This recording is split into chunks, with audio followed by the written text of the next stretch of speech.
Alrighty then, folks. Here we are after a long hiatus. I have not posted anything in a while, but joining me this evening is my pal RevanX. How you doing, man?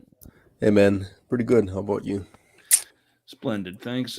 Just been a long week per usual. Every week's long, it seems. Yeah, same for me, man. I've been ill, as you can probably hear. Had the flu, still have it. I hope it was just the flu and not the Rona.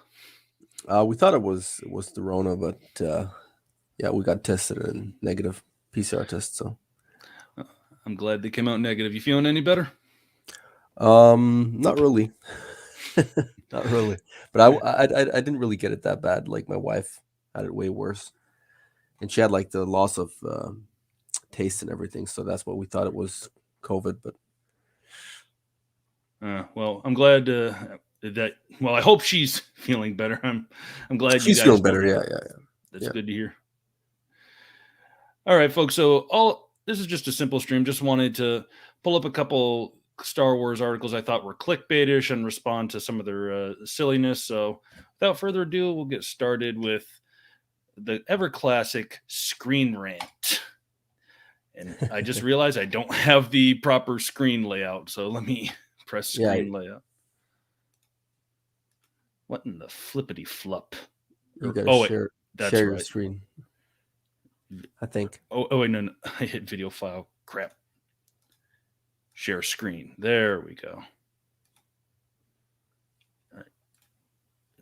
Chrome tab. Okay, Chrome tab. Here we are.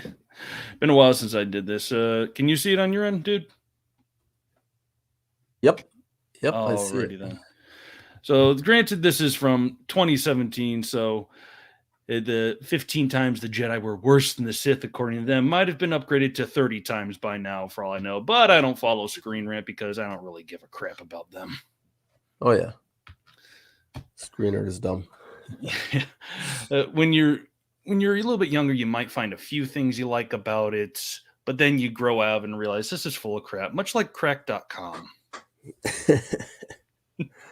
I mean, they're successful. I mean, I don't blame them. Oh yeah, It I'm not works. denying success. I just think that it's a little silly how some of this stuff ages so poorly. Oh yeah. All right, so the digger you deep into Star Wars history, the clearer it becomes that the Jedi are villains in their own right. They are both arrogant and ignorant. Okay. Sorry, I was just looking at my phone. Up until its most recent iteration, the Star Wars franchise hasn't exactly been known for exploring thematic nuance and moral gray areas. Oh, so they think The Last Jedi was morally nuanced, and apparently the prequels weren't at all, especially in Revenge of the Sith. Yeah, yeah. Already starting off good. Yeah, clearly. People apparently think that green milk that comes out of an animal's tit is nuance. My brain's a little bit fried. I'm tired. I don't know why, and so I'm just drinking tea to try and keep me caffeinated. Well, yeah, sure. No problem, man.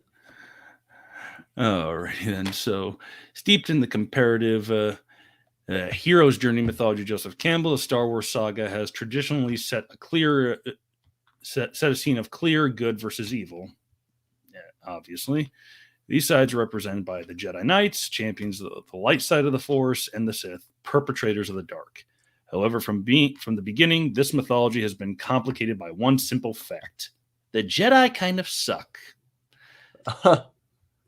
Well, first of all, it's true that that Star Wars is kind of black and white. I mean, George Lucas's Star Wars, at least, he didn't like the idea of gray Jedi, and I mean, even the Bendu. That's Filoni's thing.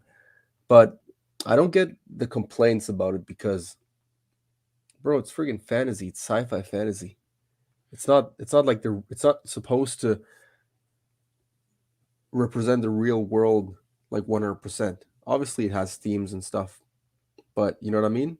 Like Mm-hmm. to George Lucas, and I'm only strictly talking Jedi and Sith right now. The Sith were clearly evil, and the Jedi were not. They were the light side. Clearly, there was no gray area there. And I don't think that's necessarily bad, and especially considering it's made for kids, I don't even think that's a bad message necessarily. Yeah, and it says from the beginning that Jedi kind of suck. Obviously, not true, because if we're talking the beginning, we're talking from the first film ever shown to the public, which would be the original Star Wars film in 1977. And Mhm. granted, that was a very black and white morality system.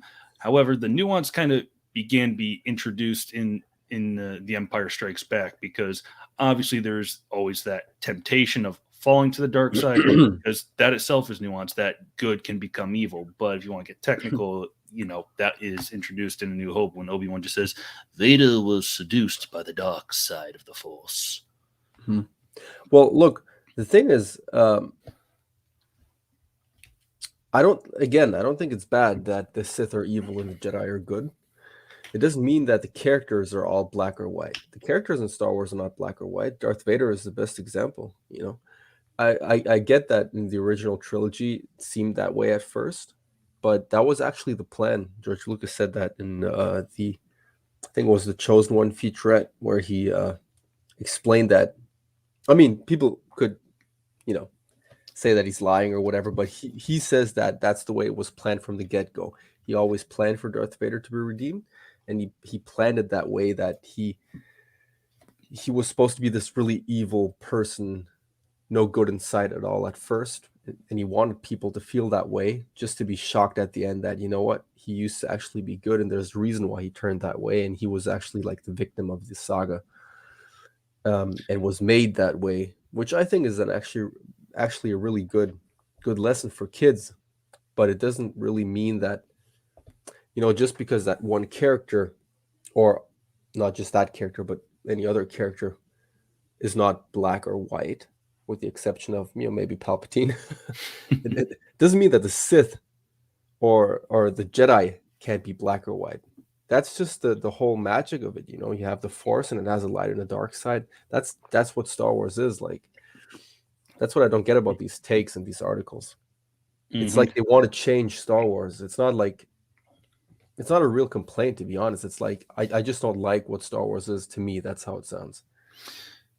Yeah, I think a lot of people love to put in their own little interpretations, because, like, George took a lot of inspiration from Joseph Campbell's "The Hero of a Thousand Faces," and that Yep. just sees the how a lot of mythologies have a lot of thematic and psychological motifs that Yep. repeat through various cultures. And I Yep. think a lot of people have their own interpretations of those other myths. So I think they would have their own interpretation of Star Wars. Hmm. Well, exactly. I just recently saw the I don't know if you saw this, James Cameron's story of science fiction. I've seen clips of it. Like, if you're talking about some of the questions and answers with George, I have seen those. I haven't seen him interview the other filmmakers, though. I'd like Um, to. I've seen there's actually a lot of content with George, so I definitely recommend watching it. It's really interesting because he interviews like a lot of people, like not just like Spielberg and Christopher Nolan and stuff like that. He also interviews like actors like Keanu Reeves and people like that. But I've watched 3 episodes so far, and I think it was the third episode. And he interviews George in all episodes at least once. And I think it was the third episode where he was talking about Star Wars in connection with science fiction, and George Lucas, like right away, he was like, yeah, but Star Wars is not science fiction. He was like almost offended by James Cameron calling Star Wars science fiction. He's like, no, Star Wars is not science fiction. It's more of it's a space opera. It's actually just a soap opera set in space. And then James Cameron was like, well, it's more than that, and you know this. It's a neo myth. It takes the place that mythology did in the past within that universe. It's exactly the same thing. And then George Lucas said right away, he's like, yeah, exactly. It's mythology. It's not like mythology. It is mythology. So, Yeah, you because know, it blends various aspects of different types of stories. I remember, like, I think I've seen that exact same clip, and there've been interviews where, like, George, like the Leonard Maltin interviews, like for the '90s of VHS re-releases of the original films before the special editions, where George says at the beginning of the tape, when talking about like the impact of Star Wars in terms of how it was going to be released. He was recounting how Alan Ladd Jr. said, "Oh, it's a hit. The first couple screenings sold out." And George says to him, "Well, all science fiction movies do well in their first weekend. Let's see how it is on the third weekend." I was always the pessimist, but he only said science fiction because that's the only thing that was comparable to in terms of setting, and because he probably knew that the large majority of the public were going to see it as science fiction. And the setting is, but the themes and the characters have much more in common with mythology and largely fantasy, I would And say. fantasy, yeah, it is. It is actually that's a good point. It's more like fantasy and mythology, and I mean mythology and fantasy is basically it's it's almost the same thing. With kind of a sci-fi setting, or you could even say like it's fantasy with a modern touch, because it's really like way more closely related to, let's say you take like typical fantasy franchise, you take like Lord of the Rings, or you take Star Trek.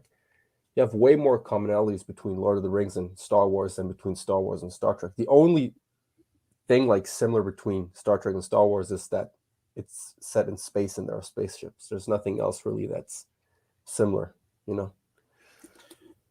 Exactly. And I'm trying to think. The first, not the first time I heard it, but the first recorded instance I noticed where it was referred to as space fantasy was actually in the Marvel Comics spinoff of the movies that came out in the late 70s. Yeah. Yeah.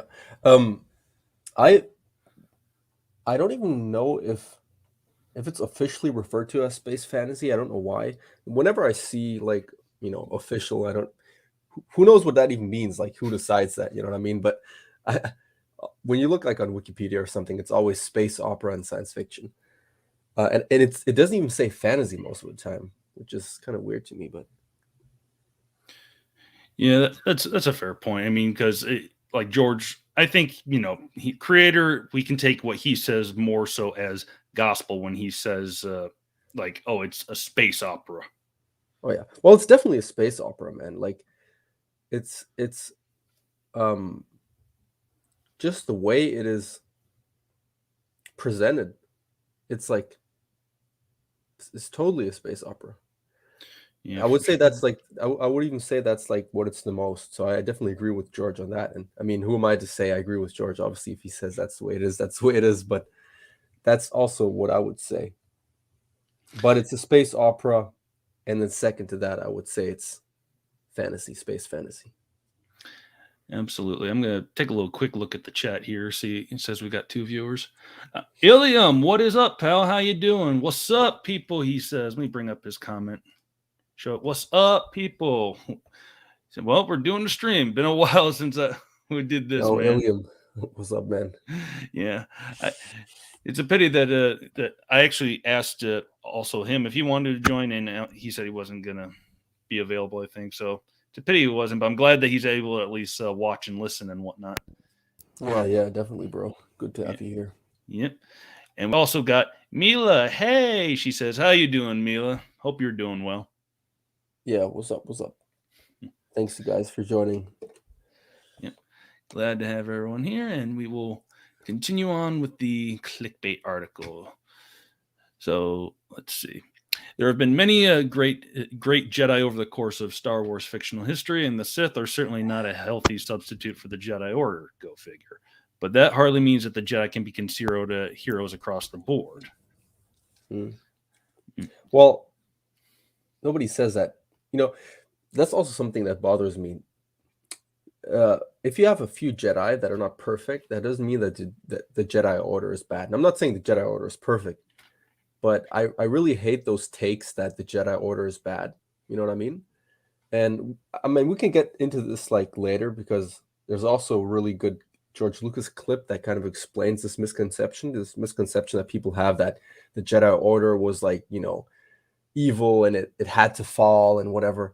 It's actually kind of a wrong take. It's a misconception because the only reason the Jedi Order fell is because of Anakin's fall, and Anakin's fall was a vehicle that the prophecy used to fulfill itself, basically. And obviously, some of the rules of the Jedi, in Anakin's specific case, led to him, with the influence of Palpatine, of course, falling to the dark side.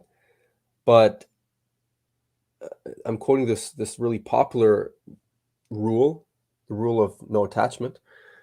People, and I know you like the idea of Mara Jade, but you probably know as well as I do that George didn't like the idea. He didn't want Luke to marry, which is evidence that he didn't think that was wrong, because why would Luke repeat the mistakes if the rule of no attachment would be a mistake?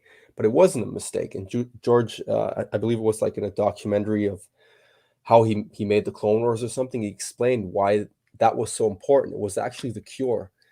The reason that Anakin fell was not because of the rule, it was because he didn't live by it, because he actually had attachments. That's what actually, like, that's what I don't get. People say like, oh yeah, look, Anakin, they put pressure on him or whatever, and like that's why he fell. That's actually not the reason. The reason he fell is because he had those attachments. Without those attachments, Palpatine would have had no, like, battleground to actually attack him, and be like, you're going to lose your mom, you're going to lose Padme, because it would have worked with no attachments. So it's a cure in that sense.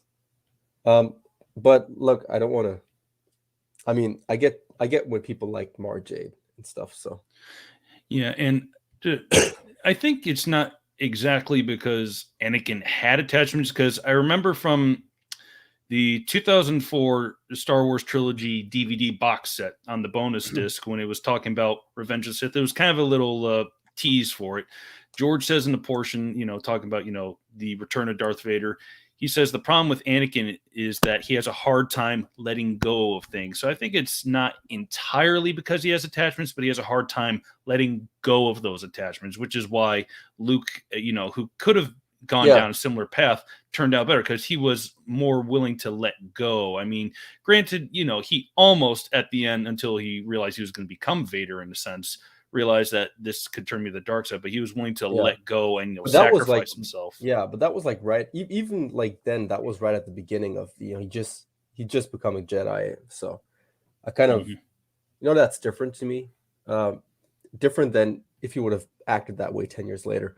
But Anakin, but that's what I mean. I would say it's kind of connected though. I mean, having attachments and not being able to let go of them is still has to do with having those attachments. Because if you would have not had those attachments beforehand, so yeah, I'd still say they're connected. Yeah, and like you said earlier, like how I love Mara Jade, and I understand that George doesn't like Mara Jade. My impression of that wasn't so much that he disliked Mara Jade as a whole. I think he just disliked her being married to Luke, just the marriage in general, because he, Yeah, goes against how he had the Jedi set up. So whether or not he dislikes Mara Jade as a whole, or just disliked the idea of Luke being married to her or married to anyone, I'd have to ask George that. However, I'm not sure if he would want to hear another thing about Mara Jade, even if it's just to exactly. get something straight. Because, like, do you ever see that robot? Not Robot Chicken. Yeah, yeah. Well, actually, yeah, Not it Robot. was Robot Chicken. That little bonus thing where Yeah, they're yeah, having a yeah. little meeting at the Lucas Ranch or Skywalker Ranch, and someone says something about Marjade. He's like, "No, I am not the creator of Marjade. You know it's a joke." But Yeah, he's yeah. like, "I want It's you." obviously a joke. It's obviously a joke. But I mean, why did he do that joke though, right? People have to ask that as well. It's obviously a joke, but why did he do that specific joke? He didn't do it like concerning Darth Revan, for example. Why this specifically is because we know from, obviously, I heard EU purists say that, Disney people are just lying or whatever, but there's somebody who works at Lucasfilm, who worked at Lucasfilm, who was an exec at Lucasfilm. I forgot who it was exactly, but he was already an exec when George Lucas was still around. And he said he wrote a book or something, I believe. And in his book, he said that George Lucas couldn't stand Mara Jade. That was his quote. He couldn't stand Mara Jade. And I see no reason why would a Lucasfilm employee lie about that,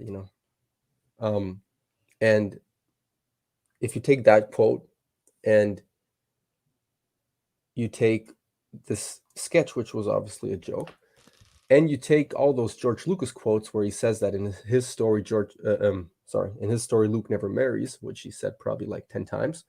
Mhm. It's fair to say, I mean, when he says he couldn't stand Mara Jade, it leaves room for interpretation. Like you said, it doesn't necessarily mean he couldn't stand her as a character, but maybe not. He couldn't stand her because she's kind of connected to Luke, and he didn't like the idea of them being married. But I find it really hard to argue that it's all fake, and I'm trying to make I'm talking about those EU purists that I'm constantly arguing with on Twitter, but they're trying to make the case that no, George was a fan of Mara Jade and he loved Luke marrying, and he wanted Luke to abandon the no attachment rule, and that's just, to me, that's dishonest, because I have more respect to George Lucas than to my own preferences in Star Wars. So if I have the feeling that that's what he wanted, I'm going to admit that that's the case. At the same time, I'm not going to pretend like I know everything. So I'm not going to be like, oh, I know he didn't like Marjette as a character. I don't know that. But I know that he didn't like Luke marrying her. Yeah, I'm in agreement. As much as I might not like that, oh, George never considered the EU canon. I mean, you know what? He's the creator of Star Wars. That's like if I was around, like say during when Tolkien was alive, and I was a huge Lord of the Rings fan. I wrote some fan fiction that I thought was very interconnected with the story that took place after Return of the King. And Tolkien Yeah. said, "Well, okay, this could exist for publication, but it's not part of my lore." Just as an example, like Mm-hmm. I would have to accept that. Yeah, he doesn't consider it part of his lore, and that's fair. Yep. And in terms of like some people saying that, oh yeah, George can't stand the idea. The joke probably has some basis in reality. Like a lot of jokes, there has to be some basis, but there is an exaggeration. How much of it isn't lost? I mean, is exaggerating the translation? How much of the truth is lost in translation or exaggerated, so on and so forth? Exactly. That's what I mean. So you can't take like every single word for granted, but if you have several quotes of him saying he doesn't like the idea of him getting married and Luke never marries in his story, and you know what I mean, like if you connect everything together, it's really hard to argue the total opposite. Yeah, at least have to acknowledge that some of it has to be true, you know. Mm-hmm. Um, It yeah, go ahead. something that like within the last half of the year, when people heard like, oh, this was supposed to be George Lucas's plan for his sequels, like how, oh, Darth Maul was gonna be the big bad that returned with a Sith apprentice in Talon, and Leia was the new leader of the Republic, and she was the chosen one from the whole time. I find like those are probably concepts George had, but By were the way, this was with the chosen one the whole time. That's kind of like that's I believe misquoting him. yeah, that I Because, don't buy. That is a contradiction to what he yeah, said in interviews. Unless I heard it from his mouth, I don't believe that. because I read the actual quotes, and it never says that Leia is the chosen one and was always the chosen one. It says that Leia is the main character of the sequel. She's like the main figure. It's not like this. His sequel trilogy would have been about Leia primarily and her kids, not about Luke. Um, but I didn't Mm. read nowhere that like she's a chosen one or whatever. I don't know, weird, but uh, I think even Thor Skywalker had a video reading it as like one of the supposed, story treatments, yeah, I think I saw that as well. Yeah, and like I also George even said in Revenge of the Sith bonus DVD. I mean, I know it's not in the movies themselves, but he says Anakin, fulfills the prophecy of bringing balance to the Force of just by destroying the Sith, meaning the Emperor and himself. That's what brings the Force into yeah, balance. mhm. And he was I conceived agree, by the Force, so that's why I he's the agree, chosen one. and I also like the idea of Darth Maul returning, because Darth Maul wasn't a Sith anymore, you know. Mm-hmm. Yeah, Um, that I was actually fine with. so yeah, and I was also fine, and that's something that by the way EU purists misquote a lot, because George Lucas said the story would be about the grandchildren, but what he meant by that, his sequel trilogy, would be about Leia's and Han's children. But they misquoted, I see it all the time, and I've seen it yesterday. They misquoted as proof that he actually wanted Luke to marry Mara Jade because grandchildren. So obviously it has to be Luke's grandchildren, which is bullshit. Yeah, and also grandchildren plural, not grandchild, because Luke and Mara only had Ben together. Yep. Yeah. So yeah, no, I know, but it's like they use it as an argument, and I'm like, he had a sister, right? Like, but it was what kind of intrigued me even more than like the Darth Maul plot and the Republic plot, even though that definitely would interest me, just because I know George Lucas is creating it, so it's going to be good. But he also wanted to explore the microbiotic world of the midichlorians. That personally really interests me a lot, man. I like this whole Force stuff. I like the Mortis arc. The wills, I thought that would have been interesting. That would have been good. Because you know what? That's something different, and that's what makes George great. And if you look at the sequel trilogy, I mean, look, I enjoyed The Force Awakens, but there's literally not one thing that's new about that film. Bro, J.J. Abrams, this guy is a creative hack. He lacks creativity. You know, he's good at directing, I guess. He's a plagiarist. He's not as good at Rian Johnson. All right, Rian Johnson is a really good director. I've not seen anything other than his dumpster fire, so I have no fair comment. Well, his dumpster fire still looked amazing the way it looked. That's what I'm saying. And The Last Jedi to me looked better than The Force Awakens. It was more beautifully made, as George Lucas also said, the way it looks. Force Awakens still looks really good. Don't get me wrong. But man, like creativity, J.J. Abrams. And I'm not just talking about this film, man. There's another film, I can't remember the name, that I saw, another J.J. Abrams sci-fi film. Then Lost, the series Lost. Rise of Skywalker. All right. I mean, it's not that much, but 4 things that I've watched that he made, and zero creativity, man. Like literally zero. I could have done better. And I'm not being like, cocky or anything, but I could have 100% done better than that in terms of creativity. And I don't know. That doesn't belong to Star Wars, because Star Wars is the opposite. Star Wars is what took it to the next level in terms of creativity and world building. Yeah, and I think Abrams has potential to be a good filmmaker, but I think he would have to be like very restricted in what he would have to do. Kind of like what Lucas did with the original trilogy, like how he wrote and produced the entire trilogy, but he would have in Empire and Jedi he had other directors. So I think if I don't mean solely Star Wars. I think if JJ was like overseen by a producer and writer, so that he doesn't go too crazy and whatnot with what his quote unquote vision, I think he probably would shine more. Like, for example, like let's say in theory that the Transformers franchise had someone good in the writing and producing seat, and Abrams was hired to direct one of them, and they were really overseeing them. I think that could have potential. Well, and just for the record, I'm not hating on the Transformers series as a whole. I only saw the first one when I was in high school. I was not a fan of it. However, I don't hate Michael Bay like I used to. I actually apologized to him on Twitter for years of hating him, even though I never said anything to him prior online other than videos. I'm gonna say this: J.J. Abrams is not a bad story writer, and I'm 100% certain that if he would have had the whole sequel trilogy for himself, there would have been an actual decent story, because Snoke would have been different, would have, Rey would have been different. She would have still been a Mara Sue, because just to me, her major Mara Sue moments were in The Force Awakens, but she would have at least had a better origin stories. And like I said, Snoke was actually set up to be a really good villain. 100%, but what I'm saying is he still lacks creativity. Like, he could write good movies in like whatever other franchises, but Star Wars, like, to write Star Wars, man, you need a lot of creativity, like a lot of creativity. I can't even think of many people. Like the only 2 people, man. Actually, let me think.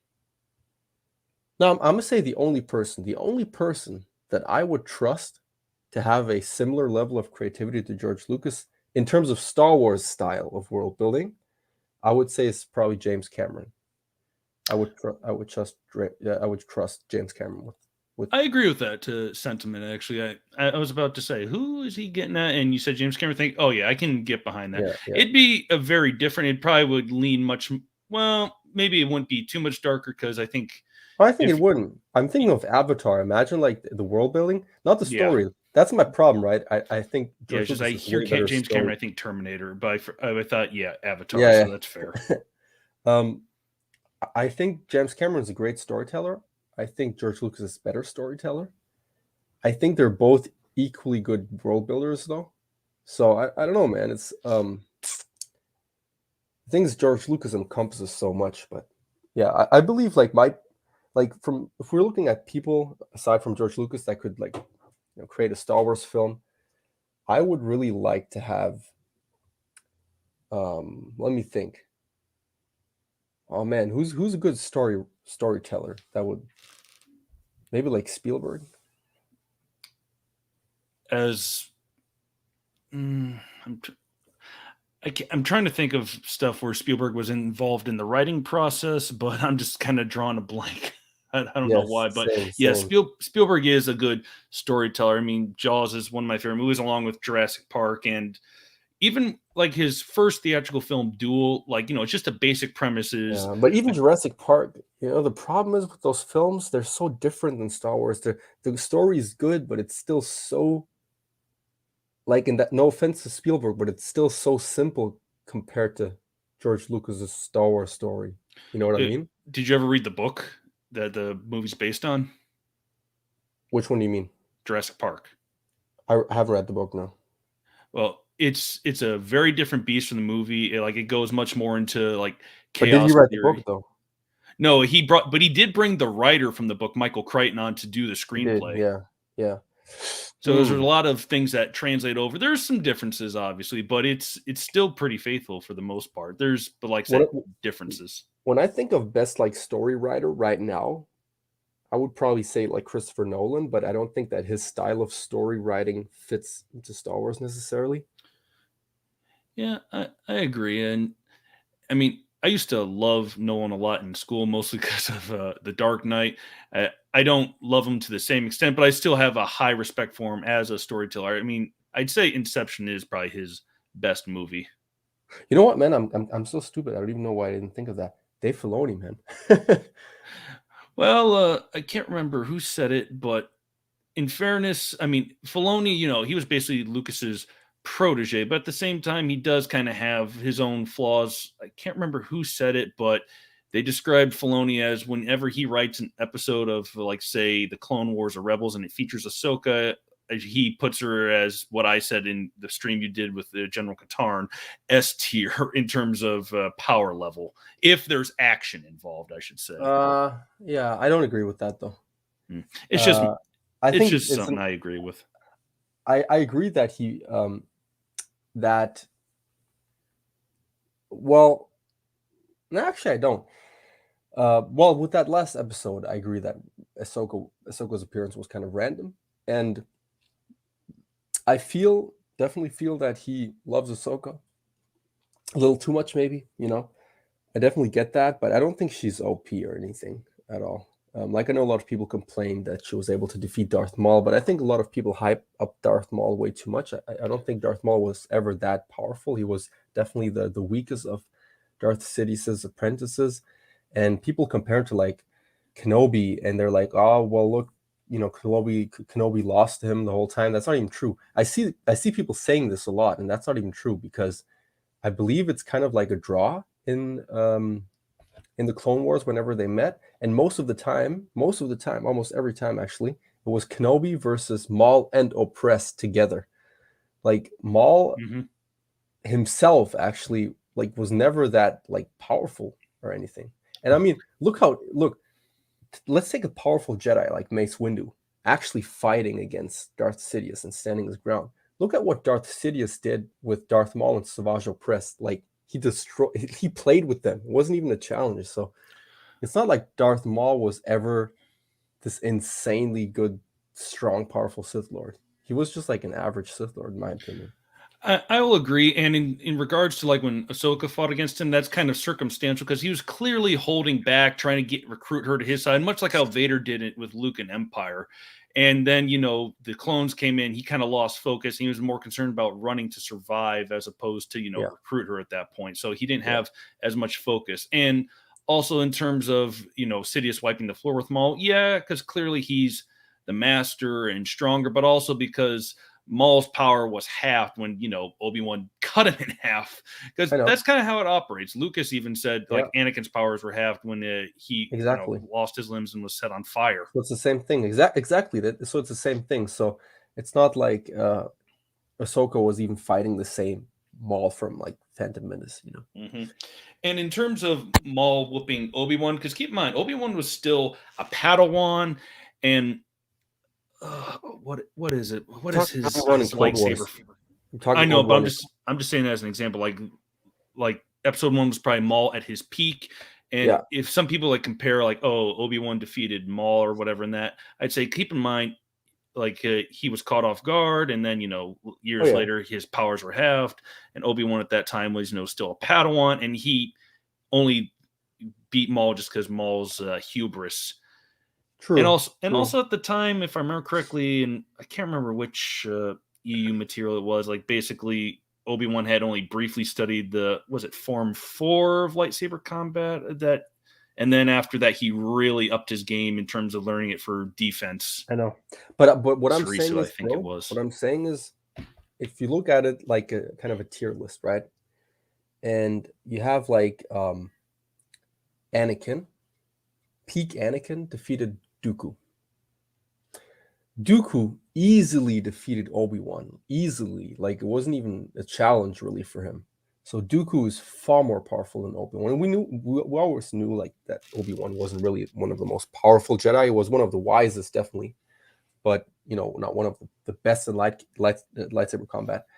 And Obi-Wan was able to defeat Maul and Oppress in the Clone Wars. Or, well, not defeat them in the sense that he killed them, but he was able to make them retreat. And he defeated, granted, uh, it was also Maul kind of thinking he already won, and it took him by surprise or whatever. But all that you said is correct, but he still managed as Padawan to kill Maul. So if I kind of look at it as a tier list, you have like Anakin, who was really powerful, but he still didn't reach his full potential. He was still not as powerful as Yoda or Sidious, and maybe not even as powerful as Mace Windu, even though I think that's debatable. But he was way more powerful than Dooku, because he even like in Revenge of the Sith, like it was peak Anakin, and he kind of easily defeated Dooku. It wasn't that hard. So he's way more powerful than Dooku. But Dooku is way more powerful than Obi-Wan. So, and where's Maul? You know what I mean? Like Mm-hmm. he I'm not saying he was weak, definitely not. He defeated Qui-Gon, right, in a fair fight. And Qui-Gon, we also know this, he's one of the maybe even wisest Jedi that we know from that era, but also not really known to be like the most powerful one. But I'm just saying, compared to many other Jedi and Sith we know, Maul wasn't really that special. And I see a lot of people hyping him up to be this like insanely strong, powerful Sith. Uh, I think merely because a lot of people are fans of his now.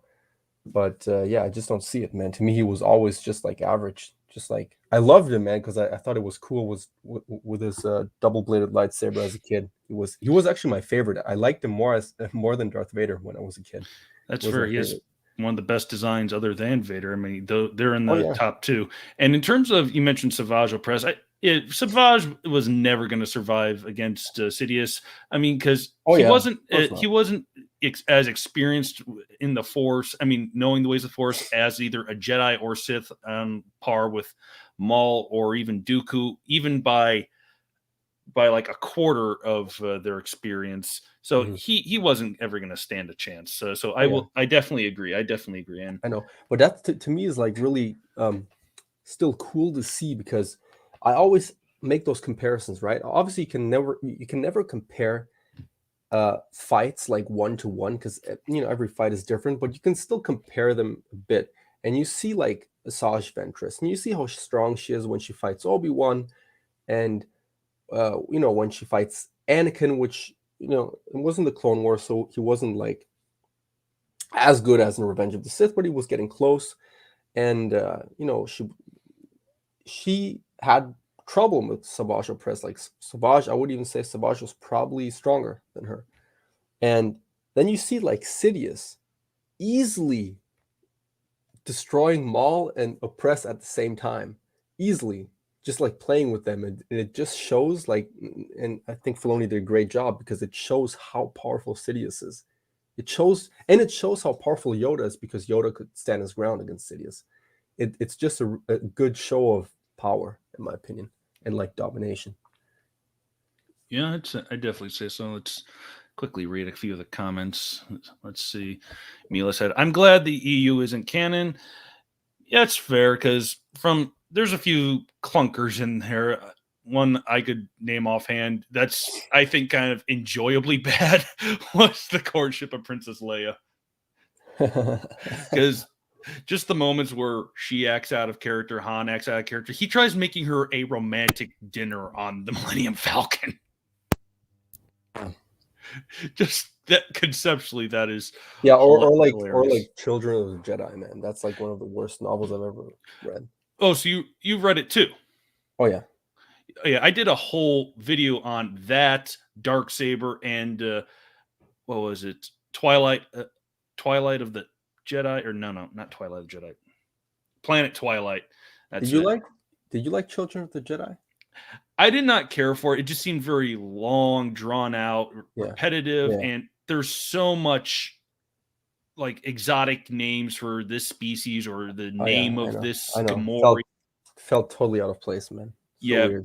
Barbara Hambley, she did both that and Planet Twilight. You can't even find links for those on the fandom wiki, I think, to give us a story summary of those. What does that tell you? Yeah, or like the Dark Empire comics that were shit. They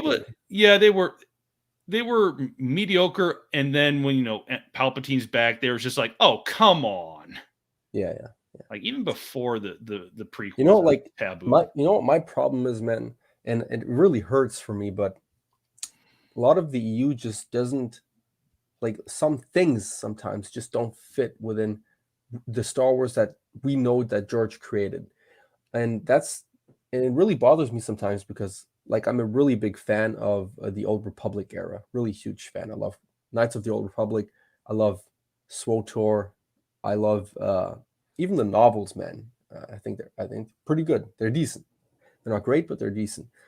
And like I just tweeted a list of my top 40. I can actually show you later if you want, my top 40 Star Wars characters. And my number 6 favorite Star Wars character is Vet, and people that played SWTOR will know her. I love that character, man. That character is damn. She might even be top 5. I don't know. I put her at 6. I still haven't played the Old Republic, so I have no comment. As soon as I get a Steam Deck, I'm gonna set it up. And you don't even need a Steam account, bro. You can just download it from the Old Republic website. But yeah, I love this game so much, but at the same time, it has Valkorion in it, and Valkorion doesn't make sense in George Lucas' Star Wars. He's way too powerful. George Lucas said in an interview that Darth Sidious is the most powerful Sith that ever lived, but Valkorion would annihilate him within seconds, and it doesn't make sense. It's too exaggerated, and that like destroys the entire game, because I love the game, and it doesn't destroy it in the sense that I don't enjoy it, but it destroys it in the sense that it can't be canon for that reason alone, and that bothers me, to be honest. But I think Valkorion, like, he is in many ways stronger than Palpatine. However, Palpatine's more naturally stronger, whereas Valkorion had to dupe other Sith Lords into a ritual to get as powerful as he was. So I know, but that also, but apples and oranges. it's not just that we've never seen this in Star Wars, like in George Lucas' Star Wars, because obviously there are certain things that we maybe would have not seen. But it's just too much, in my opinion. It's too far-fetched. It doesn't seem like it would be something natural within the Star Wars universe. Same, by the way, goes for KOTOR 2 and Darth Nihilus. Darth Nihilus, man, like, sorry, bro, he's probably the character that fits least in Star Wars, in my opinion, in George Lucas's world, at least. But I love the character, like, as an alternate universe, and that's why I wasn't a fan before, but like nowadays, I might even be a fan of an idea of having like George's universe, but also like alternate universes. Because the idea of a canon, to be honest, is becoming more and more irrelevant. They already decanonized or retconned the Ahsoka novel, which pissed me off because I really liked it. They retconned it in the Siege of Mandalore arc in the Clone Wars. Now it seems like they may have retconned the Vader comic series with the new Book of Boba Fett episodes. Like, Yeah. why even have a canon then? To be honest, at this point, I don't care. Since the sequel trilogy released, to be honest, I don't care for canon anymore. Anyways, canon doesn't mean anything to me because in my eyes, in my head canon, as you will, the sequel trilogy doesn't exist. So why even have a canon? Most fans feel that way. Yeah. So To me, it's the main canon is just episodes 1 through 6 and the yeah, Clone Wars. That's canon prime. Secondary canon, the old EU legends. There's, some clunky elements like I mentioned, yeah, the yeah, Courtship Princess Leia, those two books from the quote unquote Callista trilogy, even though I do think Dark Saber, it's not great. It's good fun. It was a breeze to read through. I didn't feel like I was going to fall asleep through like the other two. yeah, yeah, And also, we still had some good stuff like the Thrawn trilogy, even though some people didn't care for, clone Luke with two U's. And I'll be honest, yeah. I never really saw people's complaints about it. I feel it is kind of, an easy way to write out, Mara overcoming her hatred of Luke and, the Emperor like, kill Luke Skywalker. But, it's convenient, but at the same time, how else was it going to happen? I don't know. I'm just going to tweet the link to the YouTube video on Okay. Twitter. Ilium says, "Hey everyone, I'm going to go soon. It has been fun. Take care." Yeah, thank you. Thanks for joining the stream. I mean, watching the stream, Ilium. We're glad to have you with us. It's a pity you weren't able to join us, but maybe in the future, when you're available, you can join us. And anyone else that's viewing that might be interested, just either message me or Revan on Instagram if you have an account on there.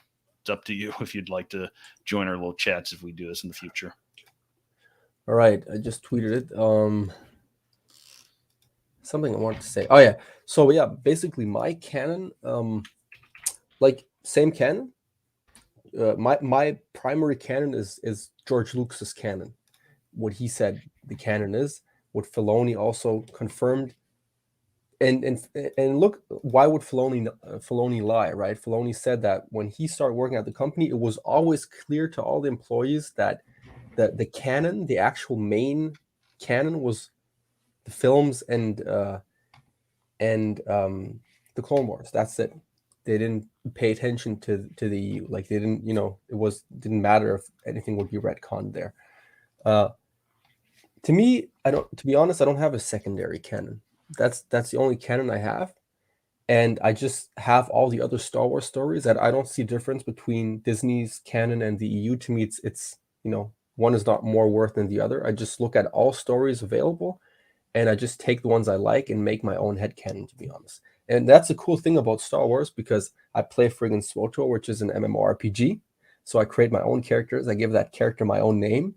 So in my own headcanon, I used to be in Star Wars in friggin' Old Republic fighting shit, fighting Jedi as a Sith. No joke, man. I have a character named after me, and he's a Jedi. And I have another character who looks like me. I made him look like me. He's not named after me though, but I kind of still feel connected. He's actually named like the main character of the novel the novel I'm currently writing, and playing as those characters is, I don't know, man. It's cool because you play their own story and stuff, and it's a Star Wars game and it's part of Star Wars lore, like the story within. So to me, that character I'm able to just pretend that he's part of my own headcanon, which is kind of cool. That's fair. As my dad would say, like, it's fiction. So if Exactly, it's fiction, yeah, so why it not? doesn't entirely matter. I mean, I know there's people that consider there is a power in fiction. I mean, like with storytelling, like Alan Moore, writer of like various graphic novels like Watchmen, Killing Joke, so on and so forth, could tell you like there is a power to writing itself, Killing not joke. yeah, like they could be, things that change people's minds. He equated it to magic in a manner of Oh yeah. speaking. Or YouTube channel that I'm a follower of, Professor Geek. He says there is a power to mythology and storytelling, and he says, what was it? He's I can't think of the phrase. Like basically, you had to like think about like the consequences of the stories you could write and the impact they could leave. And he doesn't really like. He probably would disagree with your take because he's very dead set against the sequel trilogy. He loves the EU. I'm not sure how Oh, he I'm also feels. against the sequel trilogy, man. I didn't say I'm pro sequel trilogy. Oh, well, I didn't. I'm sorry. I No, didn't. I no, didn't no. mean solely the sequels, but he does not like anything Disney can. Even like some Okay, of the yeah. better stuff. Yeah, but I don't trust people like that, because people like that, and like I'm just going to be like, I don't know, man. I don't even know how to word this nicely, but you cannot think, like, it's impossible to think that everything Disney releases is objectively bad, because it's not. There's a lot of stories that are good, and people that do that, um, most of them actually, and I know this from experience, most of them never even like read the novels or anything. They just like uh, claim that it's bad. And the people that do read it and still claim it's bad, I don't believe them. They're just bitter because of what they did with the sequel trilogy. And I understand that bitterness, but they just project it to all the other things, and just objectively dislike everything. And whenever it goes against something that was established in the EU, that pisses them off so much that they're unable to look at the story objectively. That's my take. I don't trust those people.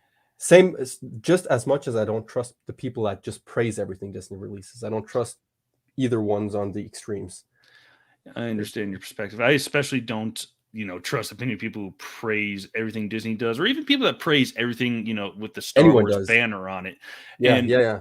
I mean, I Exactly. respect Professor Geek and his stance. I would not try to change his mind. I mean, I sent on Facebook, I sent a link to him like to the stream. I doubt he's watching this. I even told him like we're probably not going to discuss Disney, but I doubt he has the time or is really even interested in hearing anything that we have to say, because I'm sure he's set in his ways. And you know what? That's fine with me. Other people will disagree with that. Yeah. I kind of have the same opinion that oh yo, what's up, Alex, my man? Yeah. Oh, Um hi, I, Hi, Alex. And I have Illiam's not on anymore. He got off. yeah, he got off. I got the same opinion that, I don't know if you know, yeah, Thor Skywalker, you just mentioned him a while ago. Yeah, Thor Skywalker voiced that opinion not long ago. He and I was really pleasantly surprised to hear that, because that's something that, I've just been feeling for a long time now. He said that most people that just immediately complain about everything Disney releases, they don't even read the shit, man. They just immediately complain, like, right away. Like when the what's it called, the High Republic era stuff released, you had like a lot of people in the Phantom Menace that were complaining about it one day later. I don't believe for one second that they read the first novel. I read the first novel actually, and you know what? I didn't really like it that much. I thought it was okay. It was like 5 out of 10 maybe. But you know what? I heard from a lot of people that I trust that have similar taste to me. They said that it gets better and that it's really good. Like Thor Skywalker, by the way. Thor Skywalker says that the last High Republic novel is one of the best Star Wars novels he's ever read, EU or Disney. Like, it's just one of the best. And I trust him, because we have really similar taste. Thor Skywalker, Star Wars Theory. Um, those are like two of the people. Anomaly Inc. to a certain degree as well. Mm. You know, some, Was the High Republic book in question that you mentioned, was that the one with the rock navigator? the one with the Rock Navigator. I don't even think that's a book. I think that's a comic. Oh, okay. Yeah, because I didn't really have much interest in the High Republic. It just from conceptual level of 200 years for the prequels. I think it's probably not. There's only so much you can do. You can't really go full Sith threat or anything. So what can you do? And Yeah, from yeah. just the YouTube trailers, I didn't think, oh, this is a stupid idea for everything. It just didn't really interest me. Like, oh, Same, same. a plant monster, the Rock thing. I thought, okay, that is That's freaking dumb. stupid. That is really dumb. Everybody says that's dumb, I to be thought to honest. myself, Yeah. they should not have been on acid when they came up with that idea. Oh yeah. I agree with that. And I also like wasn't really excited because 200 years before the prequels, what do you want to do really? Um, Exactly. but to be honest, the story started off pretty good. The only reason I didn't enjoy the first book that much is because um it was still fairly slow towards the end, and it felt like nothing really happened. And at the beginning, I was overwhelmed, which is not really. I mean, it's normal. It's a new era. We don't know any characters, but it was overwhelming, man. Like you had a bunch of names, and I didn't know who was who, and it was really overwhelming at first. But again, man, I didn't plan on reading more novels. I read the first one. I think it's Light of the Jedi. Um, but if you have somebody like Thor Skywalker, who I agree with like 95% of the time when it comes to Star Wars, and he says that it gets better and better, and the last book was so good that it's one of the best he's ever. He said it's the best Disney era one he's ever read, and one of the best like of all Star Wars. And if he says that, that's reason enough for me to at least give it a try, and form an objective opinion. Mm. Yeah, some of the newer books, I'm intrigued just from certain aspects, like No, the Tarkin one. I'm intrigued by obviously the new Thrawn trilogy, just because it got Timothy Zahn back. I'm yeah, intrigued yeah, to read it. I'll go in open minded, but I don't know if and when I'll have the time because I got so many old EU novels to go through. So who knows yeah, what yeah, when I'll get around to the new ones. I mean, the only new Star Wars comics I read are the Vader series. It's in the third volume right now, and I mentioned in the stream you and General Katarn did the other day that the current volume was mediocre even before the War of the Bounty Hunters, but that made it even worse because I actually tried following the event and I was like, okay, I'm done reading this entire event. I'll just stick to the Vader series, and it proved like I don't know what happened to the rest of the War of the Bounty Hunters. So, and I yeah, really yeah, don't care because I know Boba got Han back and took him to Jabba. yeah, yeah. By the way, the comments here. What's up, Oh, right. Della Coda? Delakota And Vom.red. yeah, whatever that Hi. means. But Yeah. but Nice to Guitar see. Boy Jeff, my man, what's up? He's finally watching Book of Boba. Awesome, man. Awesome. Awesome. Uh, Guitar Boy Jeff. I might have seen him somewhere before, yeah, either on. he's on Twitter. Yeah, you definitely saw him on Twitter back in the Yeah, day. yeah, I probably saw him back in the day. What was that? The last time I had an account a year ago almost or Yeah, something? I think that's at least a year ago. I think it's even more than a year ago, to be honest. It's a Yeah. while back, man. Yeah, I think I deleted it back in like March or something. And Or maybe, yeah. yeah, A lot Alex of the says ebooks are good. There's some stories that don't make sense. Yep. Oh yeah. Oh yeah. I agree. for Well, sure. the thing is with the EU. Look, I'm gonna say this. The EU books on average are better than the Disney canon books on average. They have better stories, but like it has higher highs, but it has lower lows, man. Like the worst of the EU books are so trash, in my opinion. Um, like or comics, not just like the literature altogether. Like the dark, like I said, Dark Empire comics. That's like even man, this is probably even worse than Rise of Skywalker. I'm not sure, in my opinion, at least. And what is considered one of the worst ones I think of the comic side. I think Dawn of the Jedi, which is like Oh yeah, the prototype Jedi Order is called the Jedi Order, and there was the first schism yeah, in the Force, which fractured the Order into the yeah, Jedi as we know them, and then yeah, the Sith Order. yeah. And when you read that on Wikipedia, conceptually it doesn't sound bad, but in execution, it's just yeah. Hmm. Yeah, and like I said, Children of the Jedi was really bad. Mm. But on the other hand, I wouldn't say Children of the Jedi was worse than like anything Disney did because at Disney we had like Aftermath and those novels which were also really bad. Like Yeah. just like Aftermath to me personally as an author myself, Aftermath is just a badly written book. It's not written well. Like, just never mind the story, never mind like how good is it as a Star Wars story or whatever. It's just not a good book to me, anyways. Yeah, and one thing I will say, Children of the Jedi and Dark Saber kind of got me curious about. At the end of Children of the Jedi, obviously Callista, the dead Jedi spirit trapped in an AI of a dreadnought ship, Yeah. inhabits the body of Luke's student, who basically says, "Oh, my spirit will die, my body will live on," and she somehow can't connect to the Force anymore. And then you think, "Huh, that's interesting." In Dark Saber, she's able to touch the Force again briefly, but through the dark side, and that kind of made me think back to Force Unleashed 2 when Coda says to the Star Killer, whether or not he is a clone, everyone has their own opinion, how he says Mm-hmm. no one can clone a Jedi. And that got me thinking, maybe that's because a clone is not naturally occurring, and the Force is not going to imbue something that isn't naturally occurring with the power of the Force.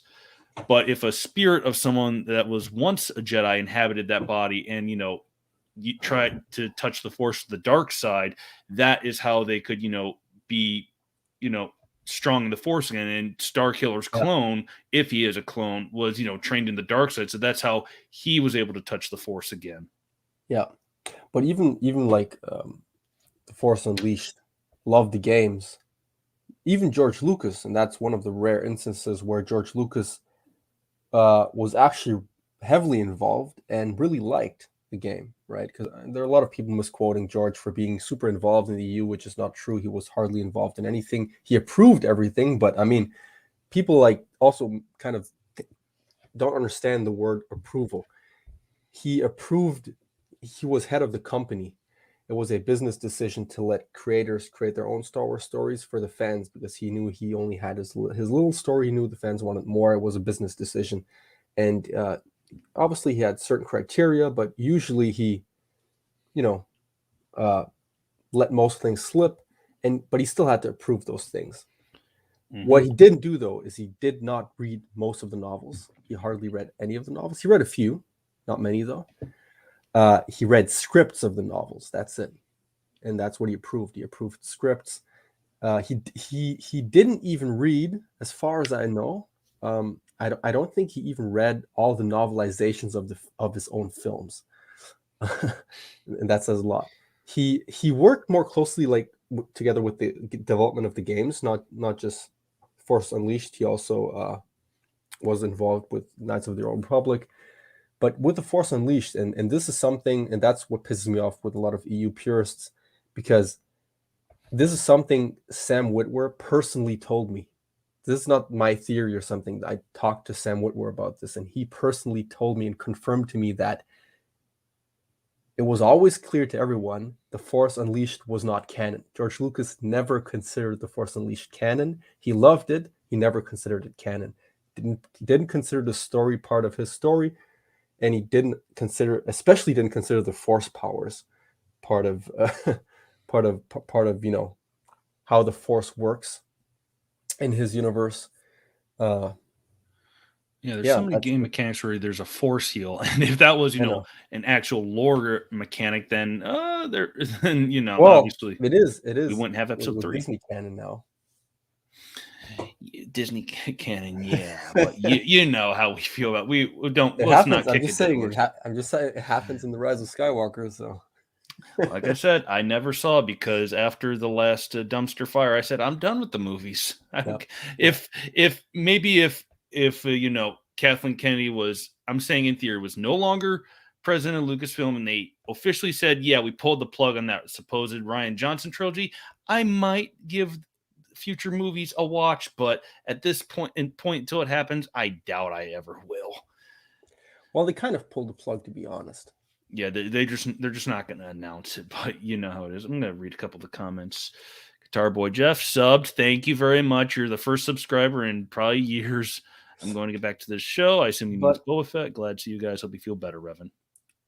yeah, thanks a lot. I mean, he's not here anyways anymore. But I just wanted to respond to Alex here. My issue is, and I'm really fussy about that stuff because I'm really fussy and that's why I have so many issues with both the EU and Disney canon, is because I'm really fussy when it comes to George Lucas's films and anything that doesn't feel like it fits those films.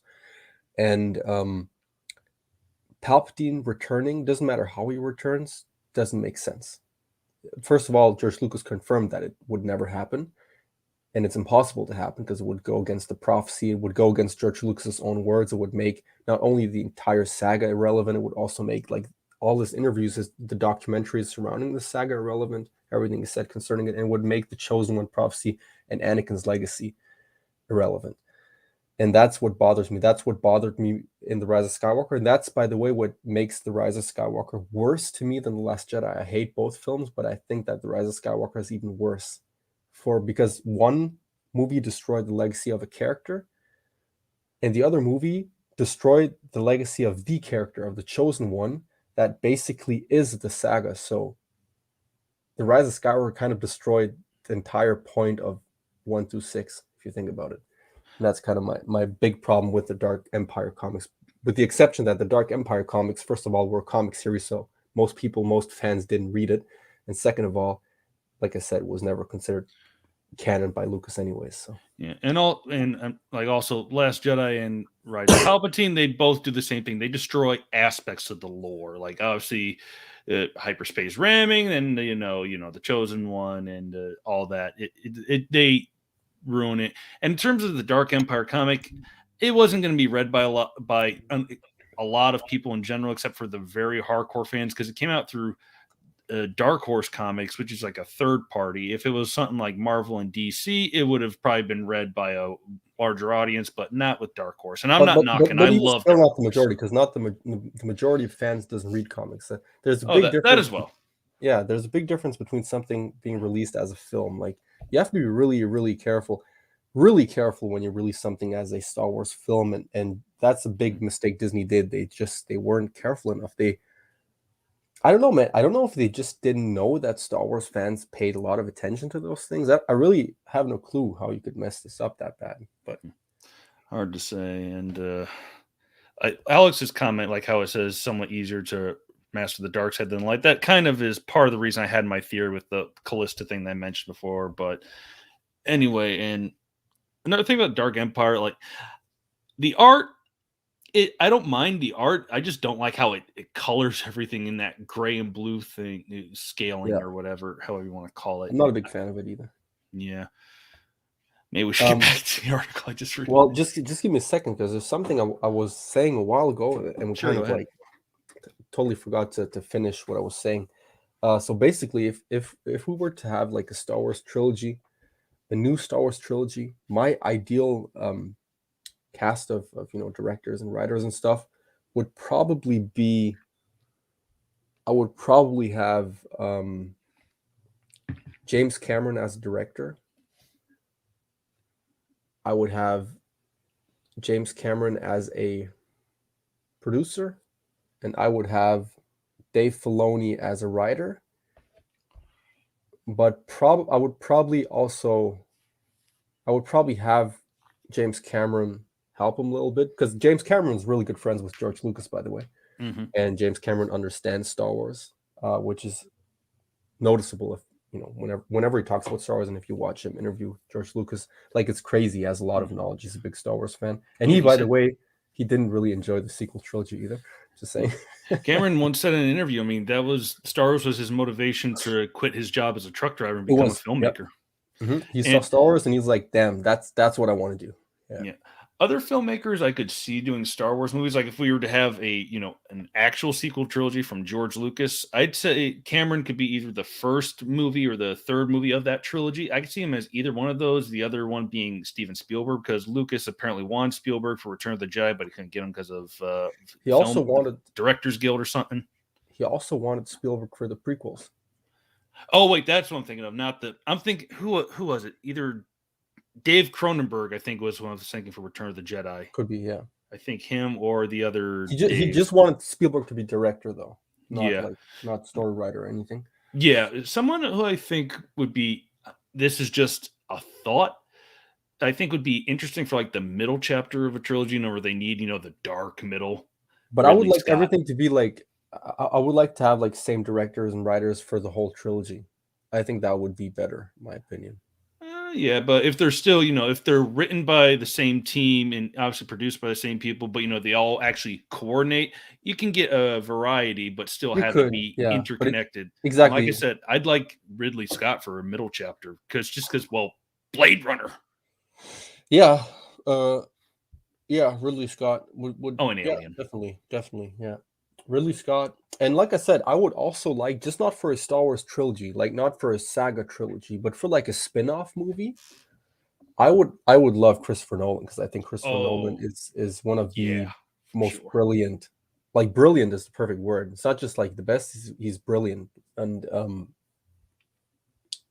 I just don't see him making like a Star Wars like saga film. I don't think that fits. But if he would, I don't know, do like more like a spin-off film, like an anthology film, like Solo or Rogue One or something. I could see him do an amazing film, man.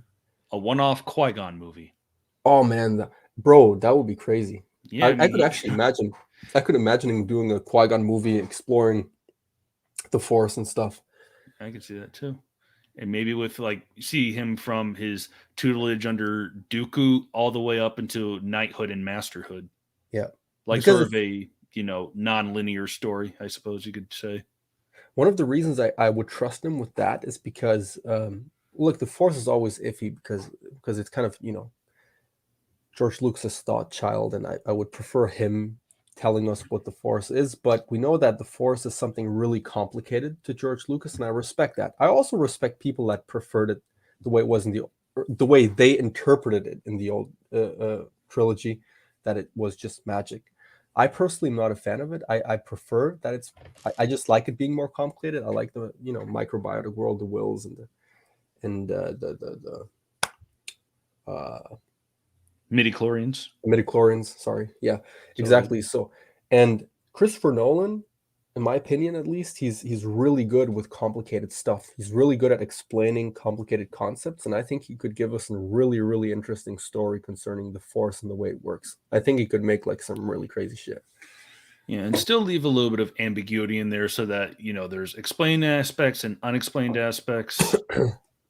Yeah, Like kind of like maybe Inception more so than what was the movie he that had I know it's Matthew McConaughey. I can't remember the name of the movie. let me think. He went into space, food shortage on Earth and whatnot. Oh, you mean Interstellar? Interstellar, that's it. Yeah, Yeah, that was the last Nolan movie I saw in theater. I really Interstellar. I didn't care for that myself. Oh, really? Oh, damn. Interstellar It to wasn't me. bad. I didn't like it as much as Inception. Me personally, uh, that might be a shock for you, but me personally, Interstellar is one of the greatest films of all time, in my opinion. It's Eh, it's to me, it's like 10 out of 10. that's fine. I'm sure there's some videos on there that could go in depth of like flaws of Interstellar or so on and so forth. Like myself, I really couldn't care. Just the movie didn't do it for me as much as Inception, and maybe it's just because Oh, I Matthew love McConaughey was Inception for there, sure. and every time I see Matthew McConaughey, I think of Days of Confused. You just gotta keep living, man. Livin. Yeah, I like all this movie. All the Christopher Nolan films I've watched: the Dark Knight trilogy, Oh yeah, Inception, Interstellar, Tenet. Um, I think that's it, to be honest. But that's enough because literally all those films, with the except, well, Interstellar is a 10 out of 10. Tenet is a 10 out of 10. Dark Knight is a 10, like 9.5 out of 10, maybe. Batman Begins to me is a 10 out of 10. I prefer it a little bit to the Dark Knight. Dark Knight Rises gets a lot of slack, but it's not a bad film. yeah. It, It's not it's as it's bad as some just people say. yeah, it's just worse than the others, but it's still a really good film. It's still like Yeah. 7.5 or whatever out of 10. It's not like a friggin' 2 out of 10 like some people make it out to be. Yeah, it And kind of crammed too much in there. It tries doing yeah, Nightfall story, the yeah, Dark Knight yeah, Returns story, and No yeah, Man's Land. Everyone says, "Oh, Escape from New York." It's yeah. No Man's Land. And Inception also probably like 9.5 out of 10, I would say. So like No, my opinion. yeah, So agreed. my opinion from the films I've watched, with the exception of Dark Knight Rises, all those films are 9.5 or higher. And I don't think I have that with any other. director aside from him and George Lucas.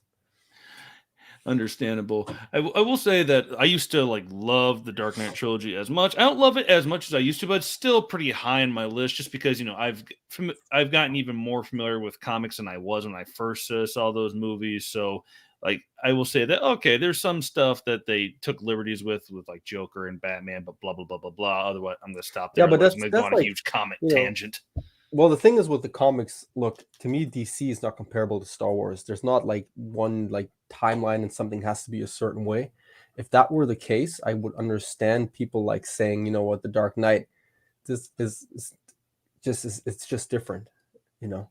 Hmm. But DC used to have the multiverse concept. Then Crisis on exactly, Infinite and and Earths. and, Then they and did Zero if I Hour. look at it, and if I look at it a kind of from a neutral perspective, and what I mean by that is I don't like look at the comics as, you know, being more important or whatever, or more relevant to the way Batman is supposed to be. And I just look at everything, and I'm honest with you, I just prefer the way Batman is in the Dark Knight trilogy. That to me is just, to me, a better character. But that's just my preference.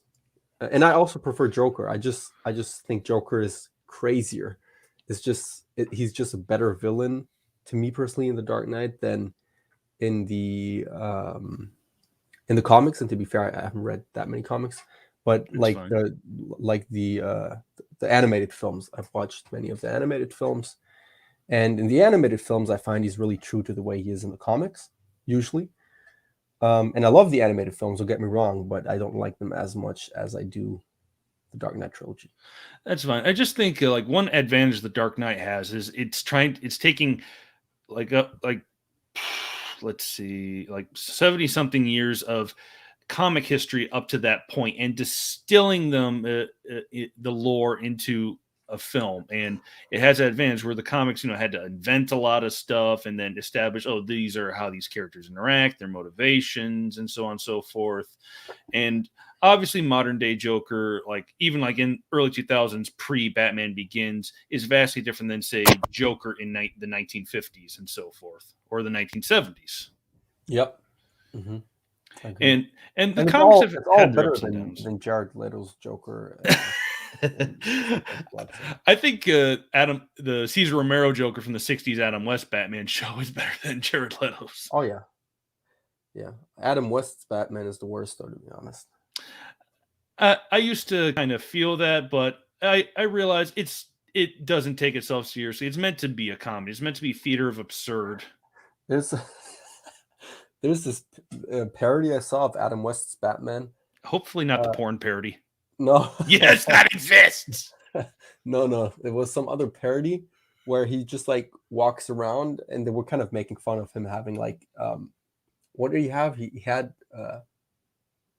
like anti shark spray or something like that. Anti-shark repellent bat Yeah, spray. yeah. And he was just walking around, and there were just like dangers everywhere. And like he just picked up random sprays from his belt, and he had a spray for everything.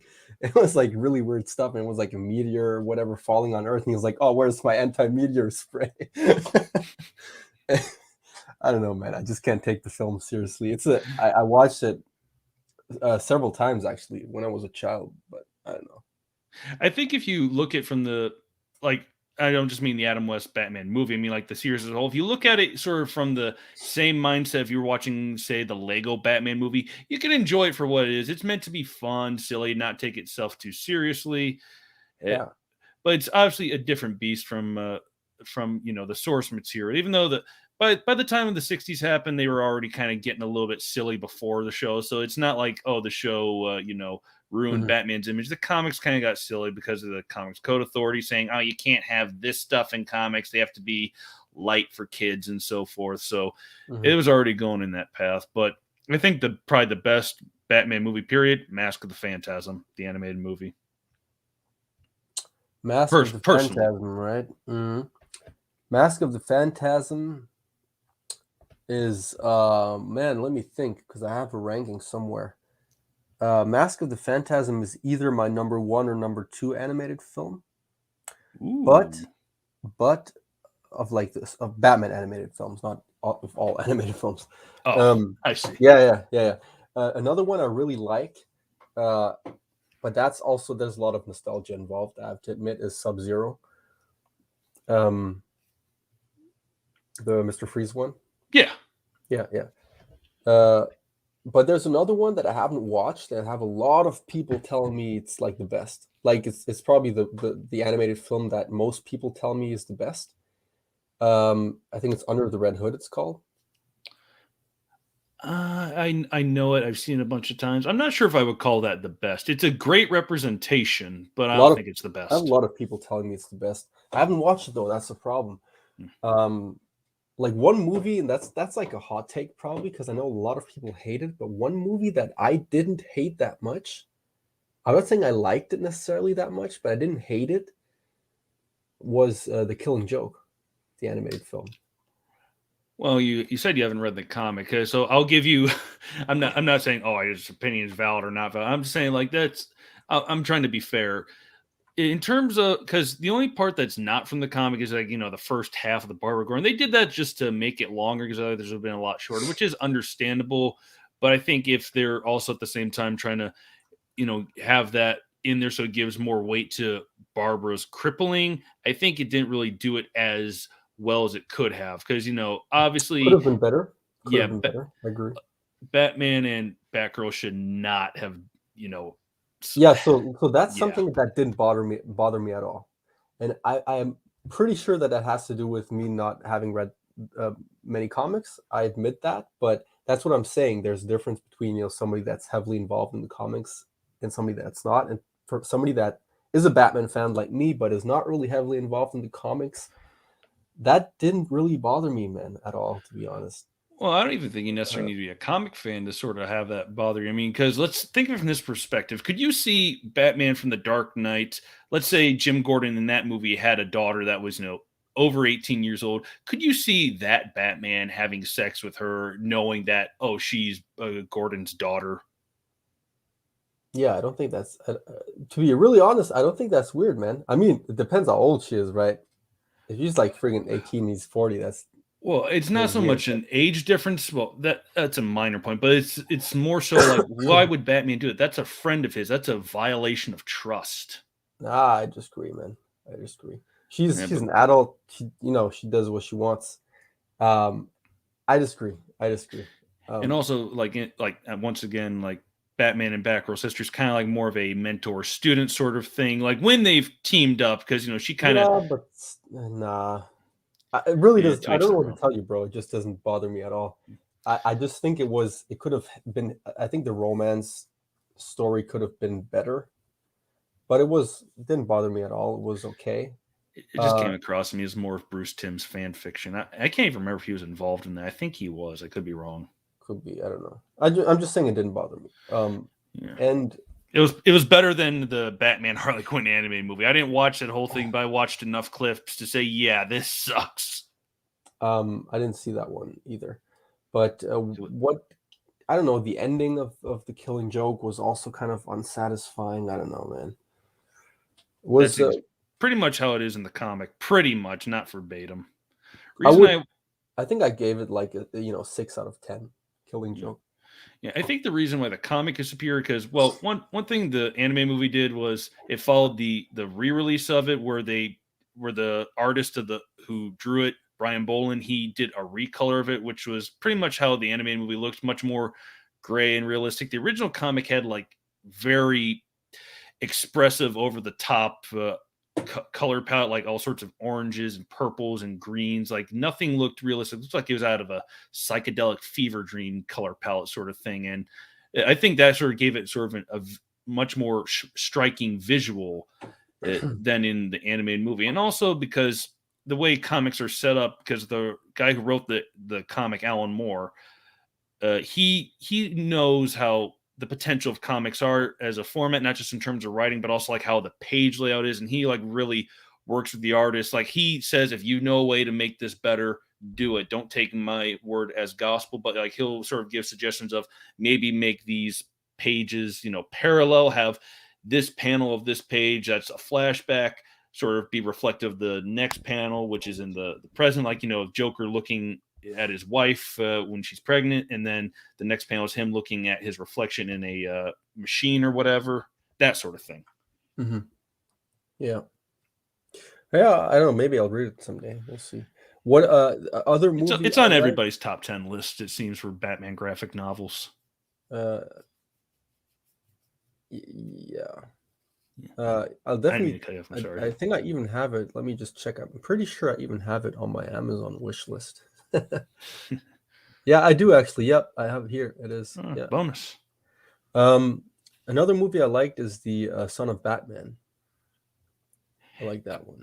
I saw that as well a long time ago. I think that was, I will say, that was better than the comic, but I think it's just because I didn't care for the comic that much, but I think that's because it was from when Grant Morrison was writing the comic, and his Batman era was just kind of hit or miss, and just didn't do it for me. Mm-hmm. Like, he was the same guy who wrote All-Star Superman. Great story, but I just don't care for his Batman. A Batman. Yeah. All right, should we continue the Yeah. Back to the article. We went on a huge tangent for like an hour. Alrighty then. I think we left off here. Heroes across the board. Okay. Back in the days when we all had the original Star Wars trilogy, Obi-Wan's description of the Jedi as guardians of peace and justice seemed like gospel. Then the prequels revealed that the Jedi clearly weren't everything they'd been cracked up to be. That's like taking a little jab at the prequels again. All right. Well, I'm not sure if I'd say that. Like, it could be read as that, but I don't think it necessarily well, it.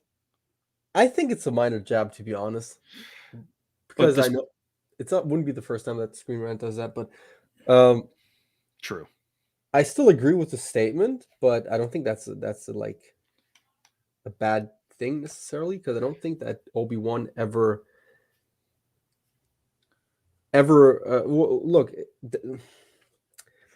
Yoda admitted that was a problem, that the Jedi took part in the war, and kind of became almost like Muppets that Palpatine would use, even though they wouldn't admit that, but that's basically what they were. I mean, they did work for the Republic as generals in the war.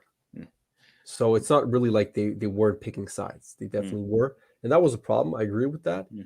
But I don't think that's a problem that Obi-Wan painted it differently, because obviously he would paint it differently in the original trilogy. And the intentions of the Jedi were still good. It's not like they were purposely being like, oh, you know what, we're just going to like kill all the separatists because, you know what, we're just bad people. And we know they actually did think, and probably were right, that the separatists were the more evil side, and they didn't know the plot, Palpatine's plot. And I just have the feeling this article is making a big deal out of nothing.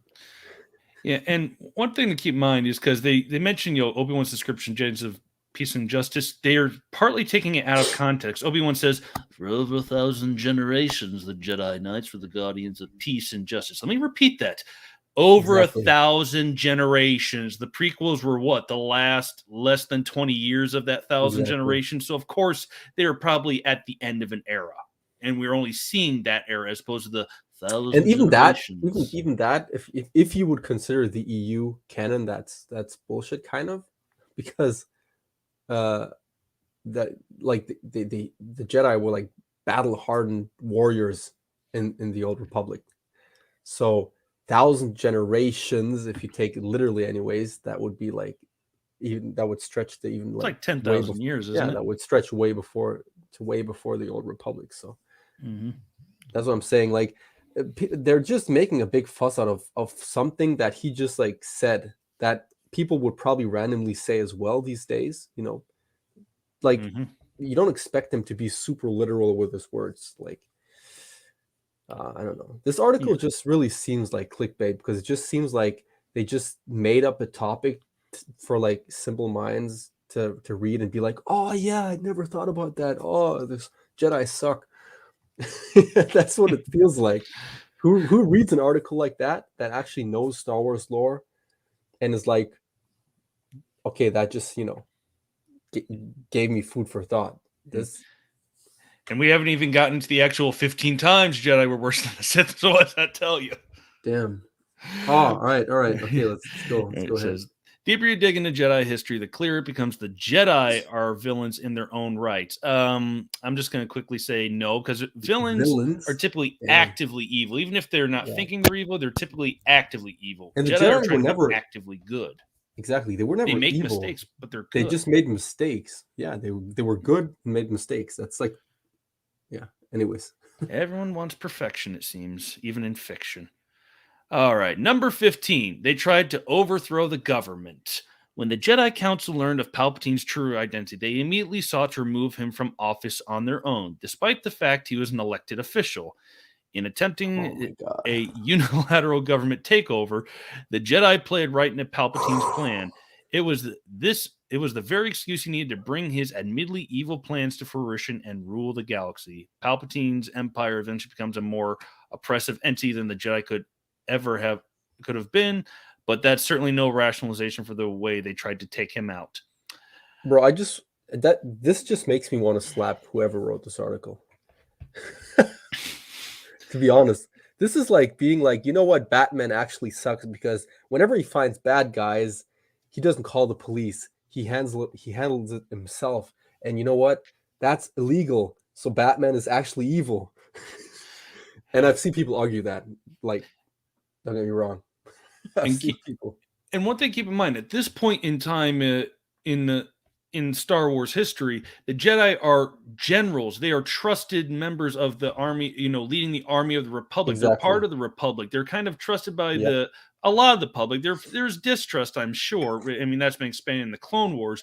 But you really think they're going to say to security officials who are probably in Palpatine's back pocket of, oh, by the way, we need to arrest Palpatine because he's a Sith Lord, and he had the Senate in his back pocket as well. Exactly. Especially they knew that it wouldn't work with the Senate, and they were not like they're supposed to be independent and protect the people. Their highest good is to protect the people, not protect the democracy or protect the republic or whatever, and abide by the rules of a republic. That's not what they're for.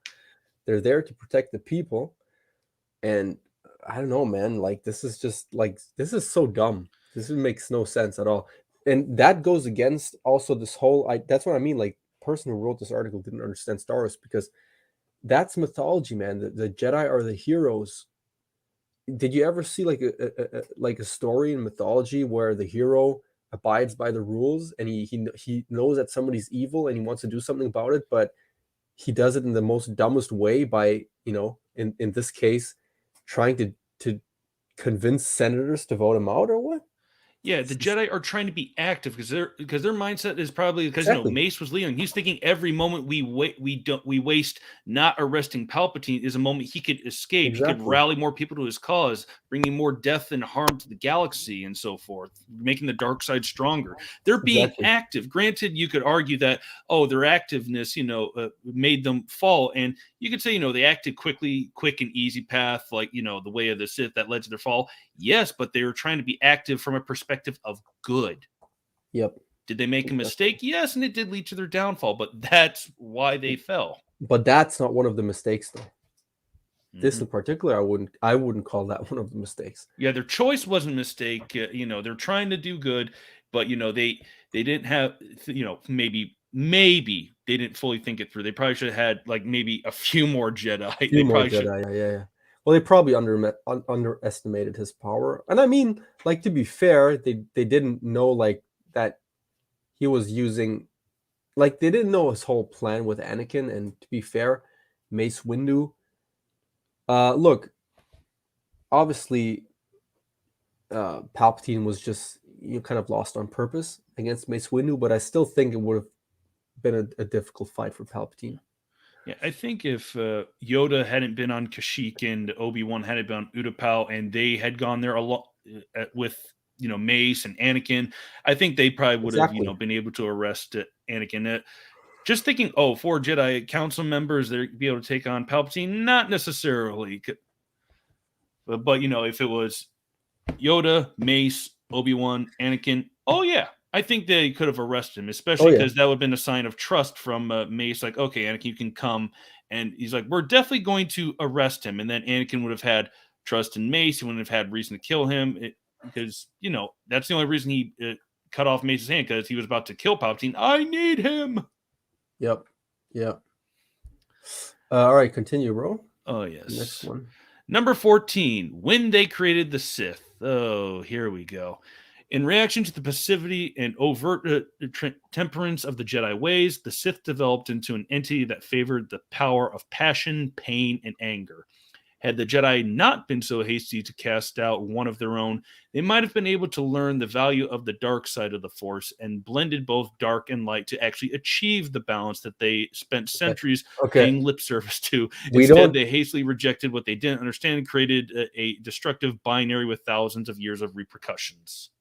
Okay. The only thing, to be honest, I don't even have any comments because the only thing I can say is that this person does not understand balance of the Force and thinks of balance as a force as actual like balance, like 50% scale. light side, yeah, like 50% light side, 50% dark side, and that's like the balance, which George Lucas explained multiple times is not the way he understands balance. Balance is the light side. Yeah, So this that's also person something, sounds like they believe in the gray Jedi. yeah, and that's also something that the Last Jedi got completely wrong, by the way, because the last Jedi also talked about balance being a balance of light and dark, which is so yeah. There's nothing else to comment on this. That's bullshit. Yeah, and I think Fury did a video a long time ago about like how Qui-Gon saw the dark side, and it's not the other side of the coin, the light side, it's the rust on the coin, and that's absolutely true. That's in. I think that's definitely in. Yeah, What is the what dark word I'm side is looking the for? rust, you mean, right? Yeah. Yeah, the rust on the coin. It's Yeah, basically exactly. in harmony with what Lucas said. That Yeah, basically the exactly. force itself is, balanced. The dark side gets it out of balance because the Exactly. force The is force is already balanced, and the dark side is what corrupts the force, basically. Yeah, because as Obi-Wan said, it's an energy field created by all living things, surrounds, penetrates us, and binds the galaxy together. The dark side, what does it do? It hungers for more power. It needs that power from life. It kills people for more life. And so by killing people for more power, it's disrupting the force. It's disrupting that balance. Yeah. And in terms of them saying here with had the Jedi not been so hasty to cast out one of their own, well, like how many times has there been an instance where, let's say, I don't know, like a school system or something where they expel a student? It's because if they keep that student in there, because maybe the student could in theory like be turned back and like reasoned with, but some people are just so stubborn. So if they had left some people in the Jedi order who were not with teaching the ways of the force, or trying to bring other people to their side of the ways of the Sith, they could have corrupted more people into Sith. So casting out one person over potentially like like say 500 dark side users, it was the lesser of the two evils. I agree. I agree. All right. Let's try to go through the other ones a little quicker because I'm gonna have to head Yeah. head out soon. All right. Number 13, when they prophesized the chosen one. This sounds like a good deal, unless you're a Sith, of course. However, the only problem with the prophecy is that it was made by a group who know nothing of true balance of the Force. This again. The Jedi definition of the Force has always been suspect, as is their definition of a balance in Oh the my Force. god. By defining balance as only one side prevailing, even if it is the light side, the Jedi undermine the Jedi undermine the dictates of their own prophecy. It's no wonder then that the chosen one would eventually fulfill the prophecy by living under both the light and dark side of the Force over the course of his troubled life. Yeah. It's kind of kicking we just made this point. Yeah, it's bro, they're literally like either they're saying that George Lucas is just lying or whatever, or they just literally have never watched anything aside from the films and made their own interpretations or whatever, because that's how it feels. Like the Jedi just inventing what balance of the Force is and just making this prophecy to suit their own like goals. That's What? Where are they even getting this from? They studied the Force for thousands of years. How could they have not known what true balance is? Do you think the Sith know what balance is? Exactly. And not only that, but I mean, George Lucas confirmed that the prophecy, the way the Jedi understood it, was the way the prophecy was. It was not misunderstood.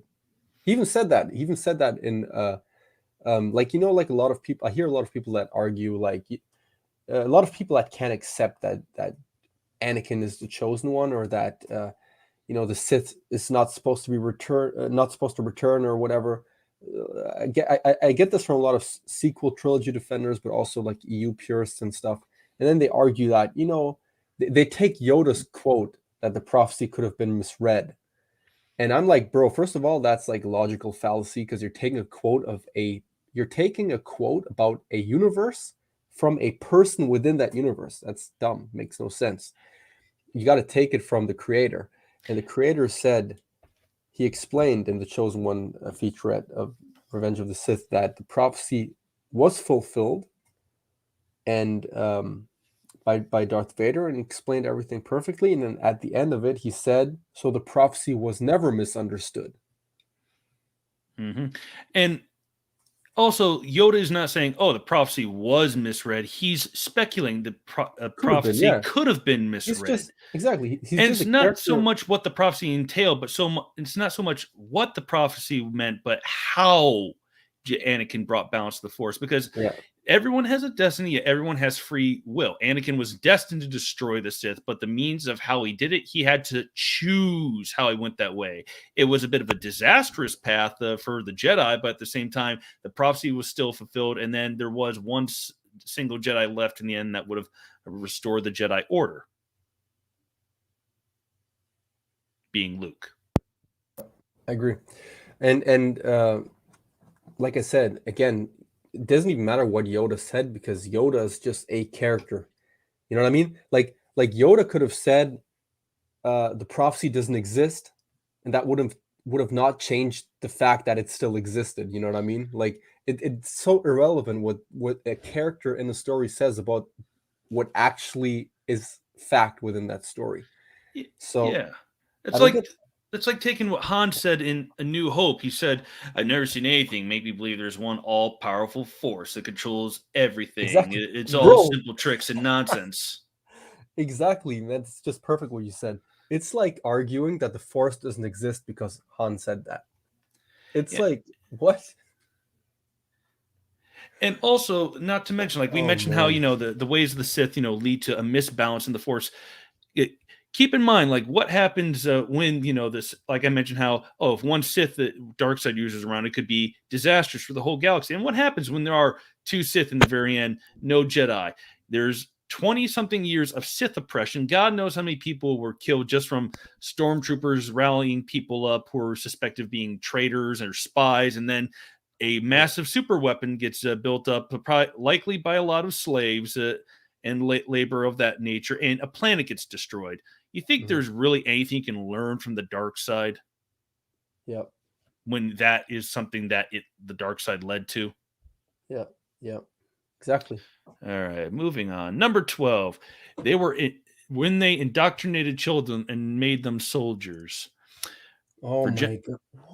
For generations, the Jedi sought out force sensitive children across the galaxy, virtually abducted them from their former lives, heavily indoctrinated them, and trained them as literal soldiers/assassins.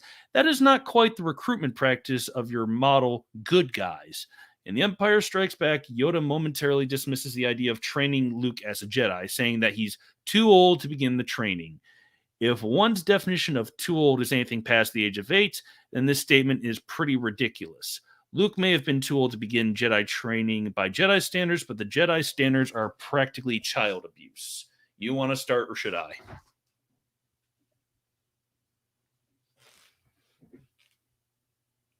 Are you there? Man, I was muted. Sorry. It's all good. Yeah. Yeah. I don't know what to say, man. It's like it's getting more and more ridiculous.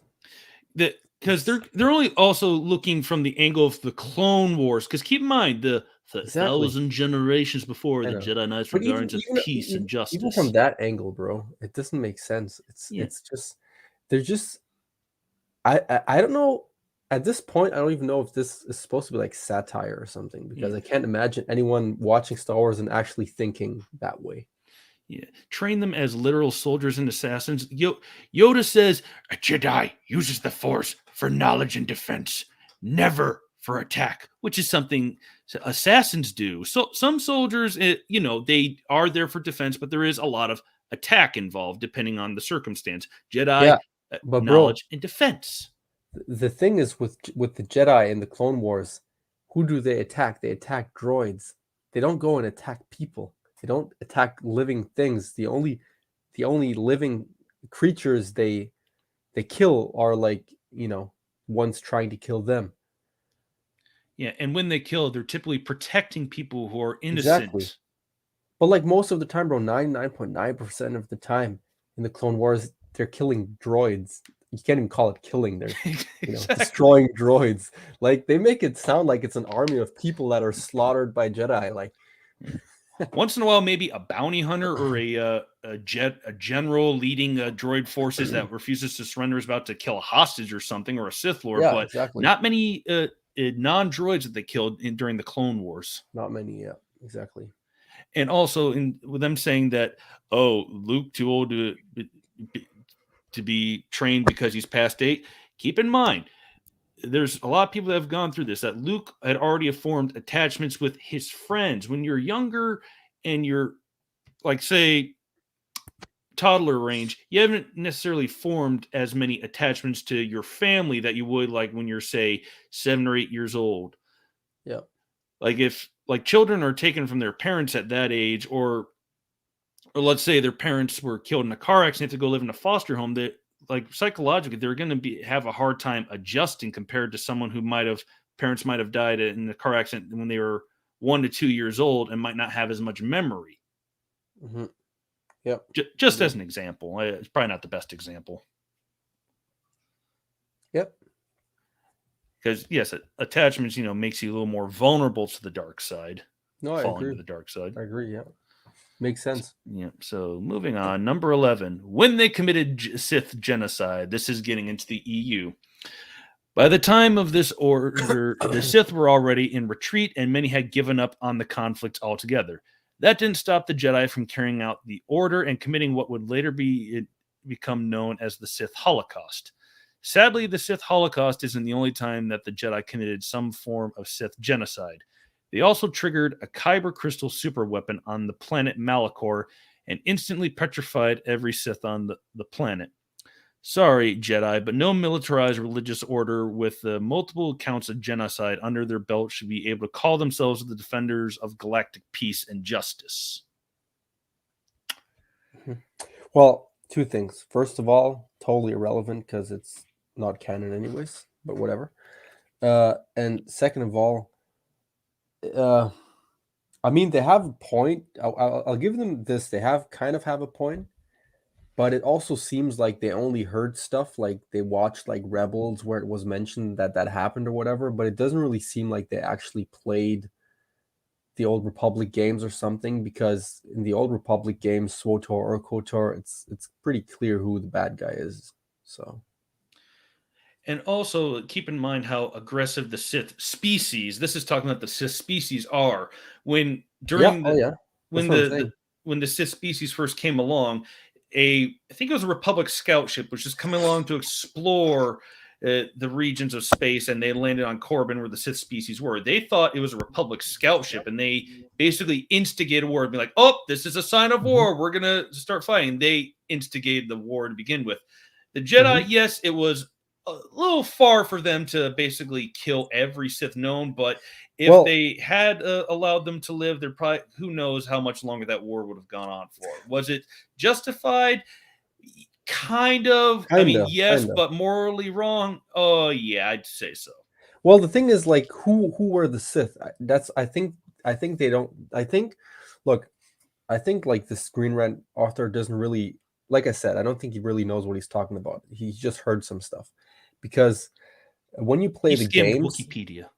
yeah, that's when you play the games and stuff, and you actually get a grasp of it, and you get a really, really, really good grasp in the SWOTOR game, because the world is so expansive and the stories are so long. Like the story content in SWTOR is way longer.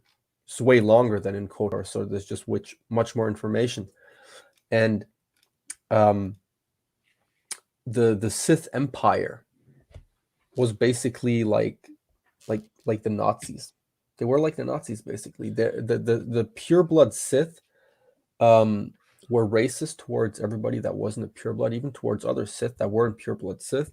They And enslavers. they even enslaved their own people if they didn't like listen, or if like there was a faction of pureblood Sith that enslaved like non-pureblood Sith on the planet of I think it was Balmora, I think it was the Sith capital or something back then. Anyways, like these were horrible people, man. They had like they enslaved their own people. They enslaved entire like races, like Togrutas and Twi'leks, whatever you want to call them. They Like had they a were very survival horrible of the people. fittest attitude, like a very twisted Yeah, and like Darwin really, Nietzsche attitude. well, Twisted, I said. yeah, like yeah, exactly. Like they call it like I think it's called there's a name for that. Social Darwinism, I think that's what like Hitler did.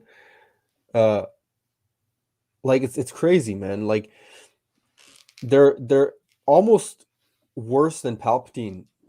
Like the way the Sith were back then, it's like obviously there were still some good ones around. Obviously, they weren't all the same. And you can't just kill everybody. It's never justified. I agree. But the way this article is like written, they kind of make it sound like it's just like Sith were just misunderstood, or they just have different opinions than the Jedi. They just focus on different things, and the Jedi couldn't stand it and just decided to kill everybody. That's not the case. They were enslaving half of the galaxy and torturing people and shit. Torturing people for literally no reason. Yeah, like sometimes it's just to imbue their Sith swords with the power of the dark side, because some Yeah. Sith species did that if they didn't have lightsabers. And Yeah. this is just an example. I know some people might roll their eyes, but I'm a Christian, and as someone who was raised as one thing I was taught, because I wondered, okay, why was it that the Israelites were able to invade the land of Babylon and kill all these people? And according to the scriptures, God had, looked into the hearts of the Babylonians and saw the kind of people that they were, and they committed pagan rituals like child sacrifice, of their own children, babies, and so forth. And the God saw in their hearts they were not good people worth living, and they would have heard about how God dealt with Egypt, when He freed Israel, and if they had heard that and did not instantly retreat because they were still a very fierce people, they weren't people that would be spared necessarily. And yeah, I know that's just an example. So it, like, the Jedi know how the Sith were because they know how malicious the dark side is itself. They saw it as good cause. Extreme to some people, not entirely bad for the overall galaxy. Mm-hmm. Exactly. And yeah. And like I said, it's not just that, but like the Sith were crazy bastards, man. Like like they were really, really disgustingly like the worst thing to me about the Sith was not just like because we know like how the Sith you kind of have a grasp of it because you know how Palpatine is and all that, but the most disgusting thing about the Sith is when you play the games is like how racist they are towards people that are not them, basically. How they call people like filth and not basically just like a waste of like matter, basically not worth living. And it's crazy. Like those people are not people that most people would say deserve to live. So And even Sith, like they would do it to other Sith just because they weren't a Sith pureblood. If they were like anything oh but a yeah, Sith pureblood, I know. they would treat Yeah, them like, oh, you're beneath me, kind of like white yeah, supremacy. Anyone who's not blonde hair, yeah, blue eyed, of the Aryan descent, all that yeah, crap. yeah. And And I mean, in the old EU, there was a Clone Wars game in between like 2003 or 4, and there was a Sith weapon called what was it? the Dark Reaper, and they had a Force Harvester that sucked the life out of the entire surroundings of a planet, kind of like what Nihilus did, just on a smaller scale. And it was an immense super weapon. So they Yeah. managed to create something like that. What do you think they would have done if they had survived? Exactly. And like Then I again, that said, might have been during Exar Kun's era, so this might not have been the Sith species, but still an example. wasn't the Sith species, but it's still the Sith, right? And they're still talking about the Sith in general, because the species, that were still Sith. And I mean, during the Old Republic era, the Sith species wasn't leading the Sith. The Emperor of the Sith Empire wasn't a pureblood Sith, but still, you had those factions within the Sith Empire that were kind of bitter, and you had a movement. I forgot the name, but there was this lady. She led a movement of pure-blooded Sith that basically had a device. And because sometimes there were people that were kind of like they were half pure-blood Sith or whatever, but they still had Sith blood in them, and they built this device to basically scan people to see if they had real Sith blood, actual Sith blood or not. And then they would assassinate all the Sith on Korriban that didn't have Sith blood until they got caught at some point. Like, this is, you know what I mean? Like, what are we talking about here? Yeah, and keep in mind, like how the Sith Empire started was, a bunch of dark Jedi who were cast of the Jedi Order discovered the Sith species on Korriban, and they bred with them and made some of these half breeds. So the Sith forgot part of their own history, how they came to be known as the Sith Empire and why they hated the Jedi. They were taught by non-Sith species and their half breeds. Yep, it's crazy, right? Mm-hmm. Anyways, let's continue. Yes. Number 10, when they came up the midichlorians. Oh, for God's sakes. Yeah, just skip that, man, because for real, like, there's nothing to say about that. Yeah, I just want to read it real quick and we'll skip it. Ever since Qui-Gon Jinn told Anakin that a person's force sensitivity barrels down to how many magic microorganisms are in their body, fans have been trying to block this weird retcon detail out of their mind. However, what if we've been going about midichlorians the wrong way? Okay, this is kind of interesting. If you look at the Star Wars mythology as a whole, it's more than possible that the midichlorians theory is exactly that, just a theory. Midichlorians are the focal point of a Jedi pseudoscience.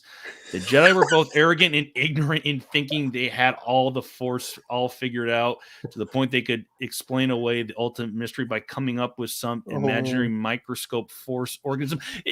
In friggin' episode 1, Qui-Gon asks Obi-Wan to give him a midichlorian count. Obi-Wan gives him a count, and it's off the chart. It is measurable. It's not that stupid it's not that electrometer thing that the Scientologists use.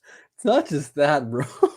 It's also confirmed by Star Wars lore. It's in Star Wars. It's like, I have a book here. It's called Everything You Have to Know About Star Wars, and it's in the book. Like, it's confirmed even by friggin' Disney. So, what the hell, man? And not to mention, it says the focal point of the Jedi pseudoscience. Keep in mind, Episode 3, Palpatine says about Darth Plagueis, he could use the Force to influence the midichlorians to create life. So the Sith believed in it too. Don't give me, it's a Jedi pseudoscience. Bro, the Sith believed in it too. The person who wrote this article, like, knows shit. He probably saw the movies once. Like, what the hell, man? Mm-hmm. Yeah, I'm not going to waste any more brain cells on that one, just because. Number 9, when they forbade love. Anakin's inner conflict between his love for Padme and his dedication to the Jedi Order wasn't the only thing that turns into the dark side, but it was the thing that Palpatine used to manipulate Anakin into destroying both the Jedi and the Republic. Anakin's actions may ultimately have been unjust, but the feelings behind his reaction were certainly justified.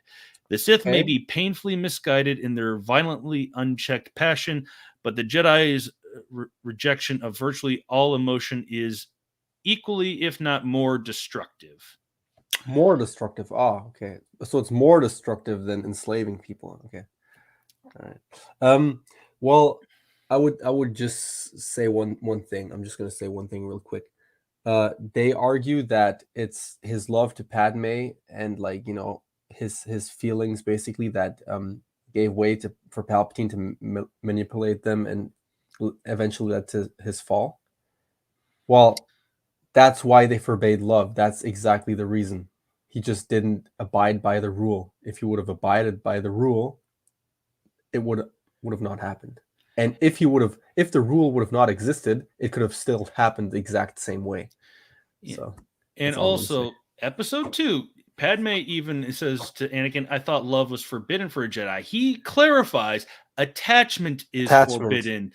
Not love. Possession Yeah, possession is forbidden, but compassion, which he defines as unconditional love, still a form of love, is essential to a Jedi's life. So it's not love in general. Everyone thinks of love as just the romantic, passionate love. exactly. There's still compassionate love, but love between parents and their children, love between friends, siblings, so on and so forth. There is compassionate love. It's not love as a whole. They forbade. It was just attachment, because that fear of losing that which you're attached to is a path to the dark side if left unchecked. And the Jedi were right about that. Yep. Yeah. And we already talked about this before. This was also confirmed by George Lucas anyways, so this is just irrelevant. And irrelevant author. And I've met people who in real life who didn't really allow themselves to let go of toxic people, and it leads to their downfall. I knew someone from when I was a kid, probably in middle school. She got involved with a bad crowd and a trashy boyfriend, and he got her into drugs, and she overdosed on drugs. And I know that's an oversimplification, but I wonder if she didn't get involved with this guy and so attached to him, would she have wound up dead? I don't think so. It was still her choice, much like with Anakin, it was still his choice. Yep, I agree. All right, number 8. When they joined government militaries. Oh, you go from saying that, they train people to be soldiers and assassins to now joining government militaries. How consistent. In the prequel era, the Jedi are straight up generals for the Republic Army. Previous eras also see the Jedi allowing their political allegiance to the Republic dictate their actions. The Jedi are supposed to be guardians of peace and justice throughout the galaxy. While it's understandable that righteous causes sometimes call for taking up arms, it hardly justifies the Jedi becoming a military force and surrendering all notions of peace and justice to government interest. The Sith may be ruthless in their semi-constant bloodlust, but at least their actions are largely dictated by their own moral code, or lack thereof, depending on who you ask, rather than their political associations. At this point, I don't even know what to say. So, Mace put it in episode 2. We're keepers of the peace, not soldiers. They weren't equipped to be generals. I mean, they're trying to lead the clones because they are ones who are the most powerful. They might not have known the most about, specific military strategy, but they're still there to try to use good judgment of like, it looks like those are hostages over there. Let's actually go for a more peaceful solution as opposed to napalming them. Yep. Yeah, I agree. I just find like he's the author of this article. He's like, it sounds like he's trying to paint the Sith as better than the Jedi.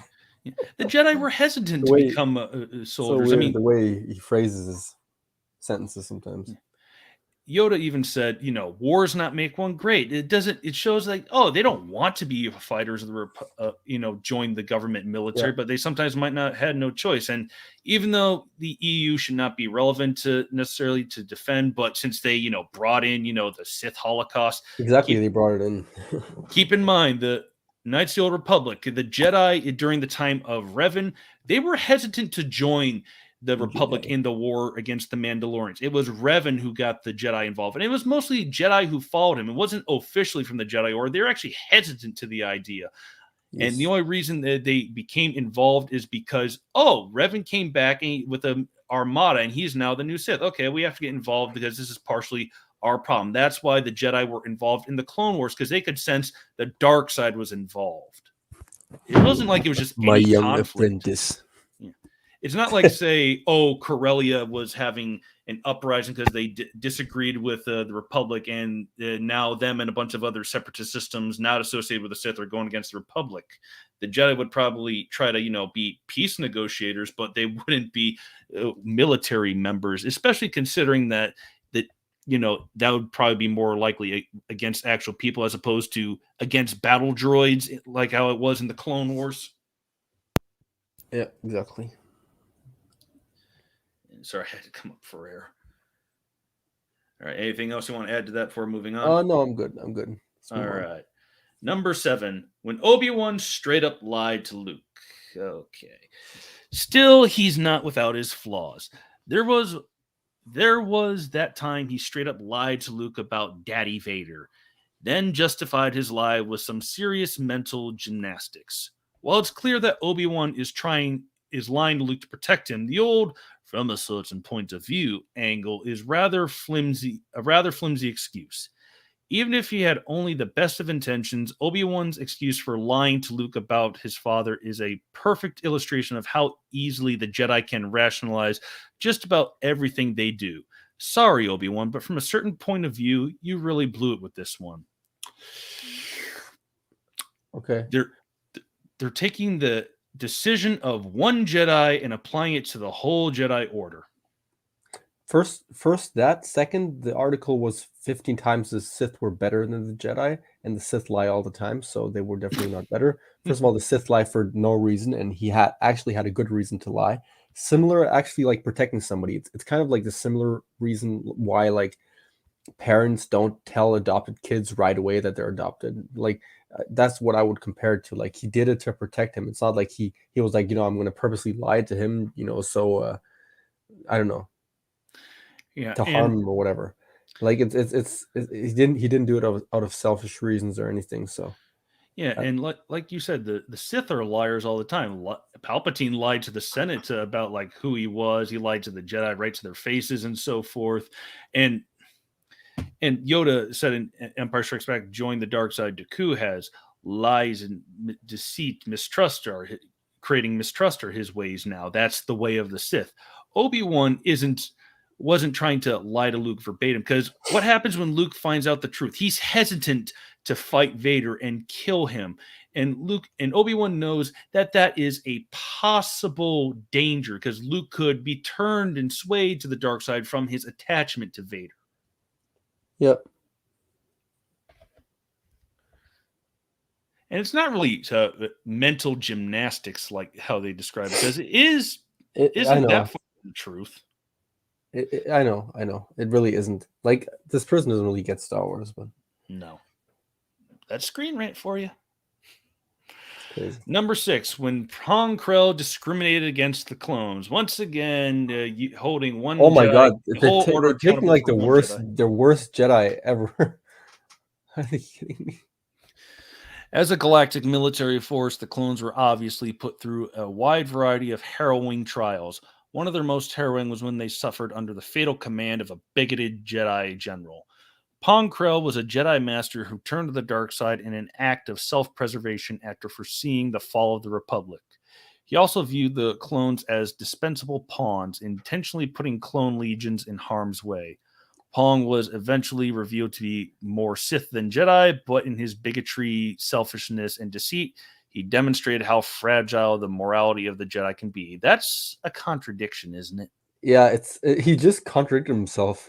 What? Like, he was selfish and all, but that's because he turned to the dark side. Like that made him turn to the dark side, basically. Like the minute that he came that way, he wasn't a Jedi anymore. That's exactly the point. So like, you know what I mean? Like that's like, imagine you have somebody who's like, I don't know, works for the Red Cross or whatever, right? It's like, just a good person or whatever. And that person quits his job and becomes a mass murderer. That's like saying, well, yeah, the Red Cross basically supports mass murder. You know what I mean? Like that's like that's such a nonsensical conclusion, that you have some guy that turns to the dark side and does bad stuff, and that somehow proves that the Jedi are bad. Yeah, holding an entire group accountable for the bad actions of one. That wasn't even a member of that group anymore. He yeah, just that's mental pretended to be. gymnastics. Yeah, he was working for the Separatists. He'd already switched at that point. So yeah, if the Jedi knew, they would have disowned him and expelled him from the Order and had him arrested more than likely, or maybe just put him on trial. it makes no sense. Depending on how much they knew of what he's done, but up to that point. All right, moving on. Number 5, when the High Council betrayed Ahsoka. Near the end of the I agree with that one. That was bad. Near the end of the Clone Wars, the Jedi Council threw Padawan Ahsoka Tano to the wolves when they banished her from the Jedi Order after she was framed for bombing the Jedi Temple. Ahsoka stood a legal trial for the charge and was eventually found innocent when the fellow Jedi Padawan Barriss Offee confessed to having carried out the bombing. By then, the Order had justifiably been tarnished in Ahsoka's eyes.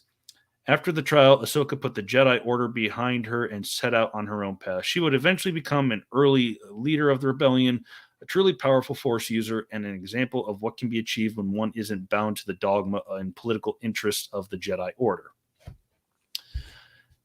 I don't entirely disagree with that one. That was a foul move of the Jedi. Yeah. But there wasn't really a whole lot of evidence to disprove Ahsoka at the time until Barriss's confession. Yep, I agree. Yeah, so this is one point where I agree, even though that's probably their only valid one. Number 4, when they came up with an oppressive code. Now let's take a look at the Sith code, and they're pulling from KOTOR. Peace is a lie. There is only passion. Through passion, I gain strength. Through strength, I gain power. Through power, I gain victory. Through victory, my chains are broken. The Force shall free me. Both are forceful and incredibly dogmatic in their message, but one is certainly more oppressive than the other, and it isn't the one talking about breaking chains. The Sith Code may be unforgivably violent, but the Jedi Code is both equally destructive and even more oppressive in its exaltation of law and order. Law and order, the code applies to the Jedi Order, so it's not so much law so much as just order within the Jedi Order. I know. They'll act in the name of the law if they're asked to, but nevertheless. Yeah, I got nothing to say to that. I kind of do, because when we first hear the Sith Code, because once again, we're pulling from the EU, from Knights of the Republic, this code is told to us by, what is her name? The Twi'lek Sith apprentice of the master of the Sith Academy on Korriban. I can't remember her name, but when asked about, when you have a conversation with her and ask about her history and so forth, why she became a Sith, and you ask her, have you achieved any things the things that you set out to do once you gained enough power from the dark side, becoming a Sith, she says she has not achieved any of her goals. Yep. She kind of forgot the reason why she became a Sith, because that is the flaw of the dark side. You hunger more power for the sake of power to the point where you forget why you joined the dark side in the first place. So the Jedi Code isn't equally destructive, because I'm trying to think. The code is, there is no emotion, there is peace. Let me pull it up real quick on my phone, read it aloud. The Jedi Code. According to Wikipedia fandom, the Jedi Code was a set of... I know. Oh, for God's sakes, don't give me a description. Just pull. Okay.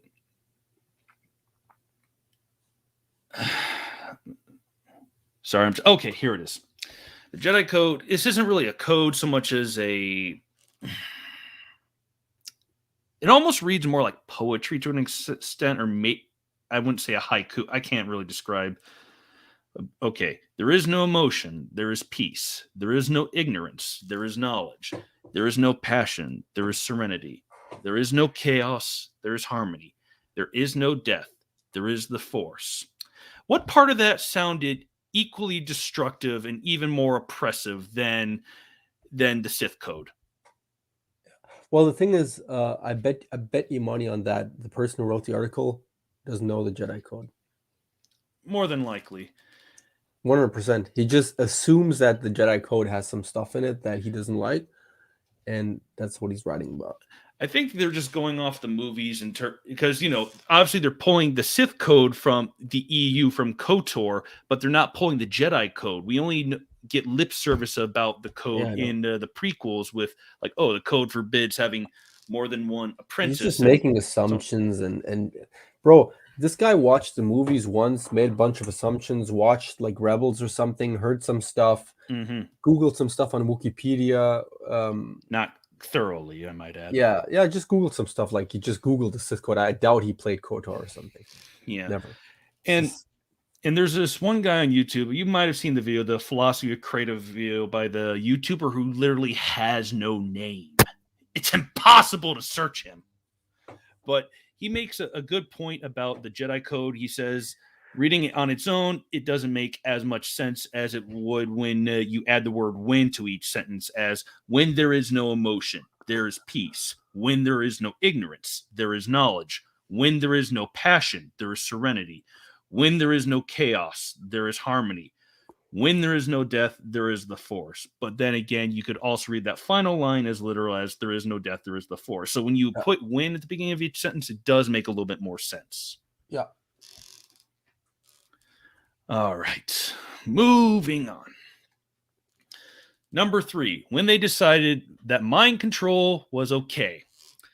For a group so concerned with championing the light side of the Force, getting into someone's head and taking away their free will, even if only for a fleeting moment, seems pretty dark.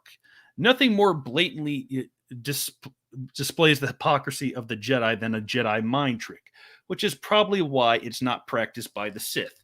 Granted, the Sith have mind control tactics of their own in the form of manipulation and tactical deception, but nothing so directly contradictory to their own principles as the Jedi willingness to take immediate control of another person's mind. Any religious group who claims to value enlightenment probably shouldn't be infantilizing and violating the minds of others. Mm-hmm. I gotta go to the bathroom, but I want to get my 2 cents out. Context! Who is it the Jedi mind trick is used on? Like, I can only think of owner. You know what I mean? Like, like in that case on the picture, right here, a slave owner and a junk trader. Exactly. Like, there's only and he's doing it to free a slave. Like, well, not in this instance. This time it's to get ship parts. True. True. In this instance, yeah. And you're right. There's a difference between mind control and mind trick. Mind trick is just a little bit of persuasion. They're acting as if the Jedi mind trick is slipping someone a roofie.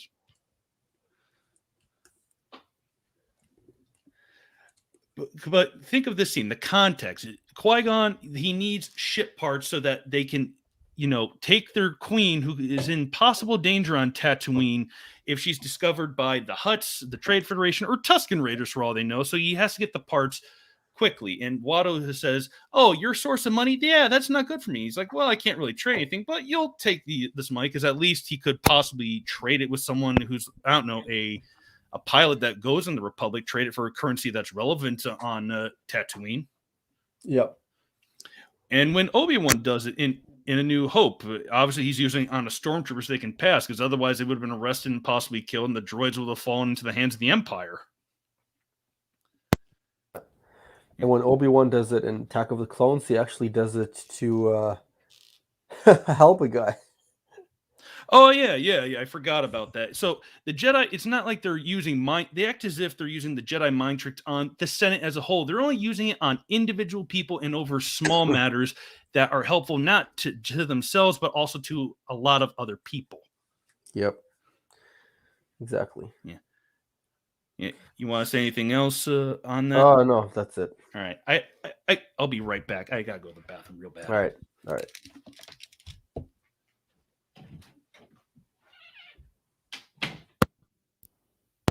So is anyone in the chat or?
All right, I'm back. Sorry about that.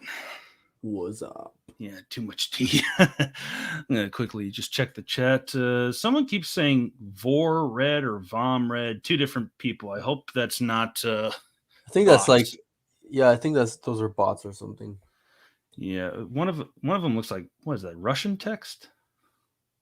Yeah, I think that's Russian. Yeah. Okay. All right, back to the list. Anything further on the mind control? No, I'm good. I'll just say there's a difference between mind control and a little mental suggestion, which only works on the weak-minded, might I add. So the whole mind control doesn't work on everybody, if you want to call it mind control. Yeah. All right, number 2, when they squashed all offshoots of the Jedi Order. On several occasions throughout their history, the Jedi were met with the challenge of dissenting splinter groups that sought to move beyond the confines of the traditional Jedi orthodoxy. Every time the Jedi sought to squash these groups, all of these groups shared one thing in common. They represented a challenge to the authority of the Jedi, not to mention a threat to their monopoly on all things Force-related. Most of the splinter groups were made up of Jedi who only wanted to explore the Force beyond the confines of a reductive doctrine. If the Jedi were at one with the Force as they surely claimed to be, then they probably wouldn't be so afraid of any attempt to explore the Force outside the confines of their petty rules. Well, I kind of agree with that to a certain degree. Like, who says the Jedi were perfect? First of all the time, and second of all, that's the EU, and it's still cool stories, but I don't think that's something that, for example, I don't think George Lucas would have had them do that. So Yeah. it's not And really relevant. not to mention, the article's called "The Times the Jedi Were Worse Than the Sith." Keep in mind, this is not a time the Jedi were worse than the Sith. This is kind of on par, because remember, the Clone Wars, when Sidious reunites with Maul, he says, "You've become a rival." Do you really think the Sith would have tolerated any Sith offshoots? I know the article makes no sense, because most of the time, like, all these points they're making, like, it's not an example for the Jedi being worse. It's just an example for, like, if it's even true at all, it's just an example for the Jedi making a mistake. That's it. Yeah. And also, like I mentioned, Sidious, also when we go to the EU with I can't remember which comic it was, but it was a story about Darth Krayt. When he pulls up several Sith holocrons, one of, I think it was Nihilus, one of Darth Bane, and another one was Darth Endidu. Darth Bane, the creator of the Rule of Two, even calls Darth Krayt a pretender, because he wasn't following the Rule of Two anymore. He was following his new Sith order, the Rule of One, where there's many Sith ruled by one. Yeah. So the Sith wouldn't have taken any friggin' insurrection either. And not to mention, the Jedi didn't just try to squish all offshoots, because there's some that they don't know about, and some they probably couldn't care about. They didn't try to kill the Night Sisters in the Clone Wars. Yeah. They left them alone. Yep. Exactly. Well, because that's George Lucas' story. Like I said, I don't think in George Lucas' story they would have done that. That's just EU stuff. But this is 2017, so this is post Clone Wars, so they should have taken that in consideration. Yep, they should. And I don't think it's all offshoots, just maybe ones that try to use the dark side, try to introduce that into the Jedi Order. Mm-hmm. But that could be, like, if we're talking the EU here, Darth Bane in his own book kind of described the dark side as a poison. If you pour one poison into several cups of a drink, it'll lose its potency. Poured into one, it will be strong. So if that's how he views the dark side, the Jedi would view the dark side as poison as well. Whether it's as potent or not doesn't matter. They don't want any poison. Would you drink a water that has the tiniest drop of poison in it, even if it's supposedly quote unquote safe to drink? Exactly. Yeah. All right. Hold up. I probably was not muted when I did that. Nope. course not. I know it sounded Oh, nasty. it's the last one now. Number 1, when they paved the way for the Empire. Yes, it was all yeah. the Jedi, not They did- Palpatine. Exactly. Not- And they did and they did it on purpose. Like the Jedi wanted the Empire to Yeah, it wasn't over 1,000 years of the Sith hiding in the shadows, planning secretly how to overthrow the Jedi. It was all the Jedi. It was the Jedi just being sick and tired of being Jedi, and they just wanted something new. Basically. Yeah. Much like the creation of the Sith as a whole, Darth Vader is a personified reaction to the failures of the Jedi Order. Were it not for the political frivolous and spiritual complacency of the Jedi in the last days of the Republic, Vader and the Empire might never have been. The Jedi were wrong about pretty much everything during the Clone Wars. Oh, really? And every move they made eventually played right into Palpatine's hands. Palpatine was able to use Anakin to destroy the Jedi only because the Jedi fueled Anakin's angst in the first place with their celibacy laws and shady politics. After thousands and thousands of years of wallowing in the echo chamber of their rigid doctrine, the rise of the Empire was an inevitable result. Yes, because the Sith had nothing to do with it. Yep. The Jedi have no politics, or it's just their own order. They are called on by the Republic, and they help if they think it's not going against the ways of the Force, the will of the Force. Mm-hmm. And still, they're once again removing Anakin's agency. They think, oh, it was all the Jedi's fault. Anakin still made his choices, and he fell to the dark side. And it was all part of the prophecy. Like, people don't realize that.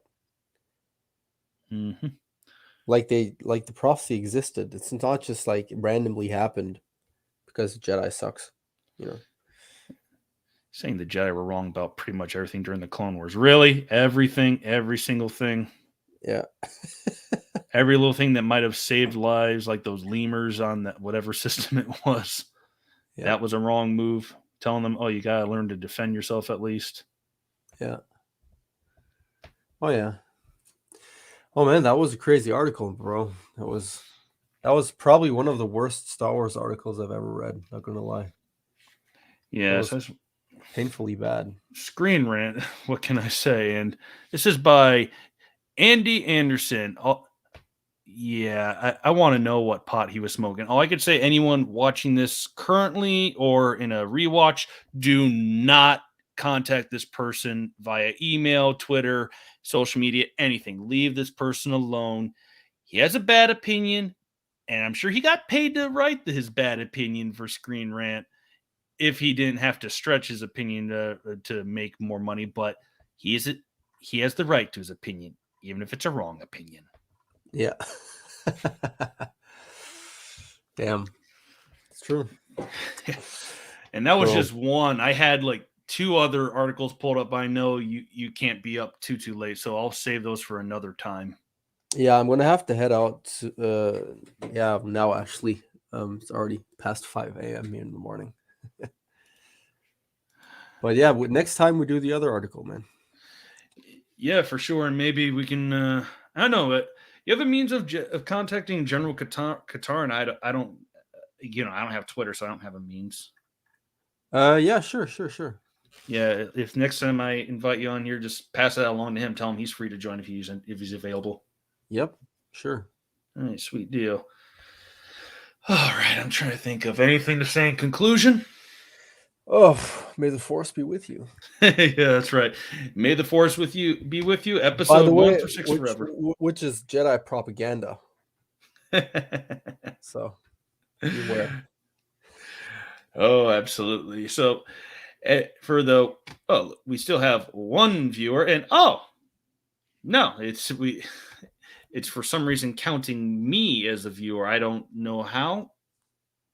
I don't have it open on a YouTube tab. That is curious, but for anyone who's rewatching or did watch, thank you for joining with us. This was fun. Glad to shoot the breeze over Star Wars, and when we went off a topic with other things as well. Mm-hmm. So everyone have a good evening and a good weekend, and bye-bye. Peace out. Bye-bye. With you. Peace.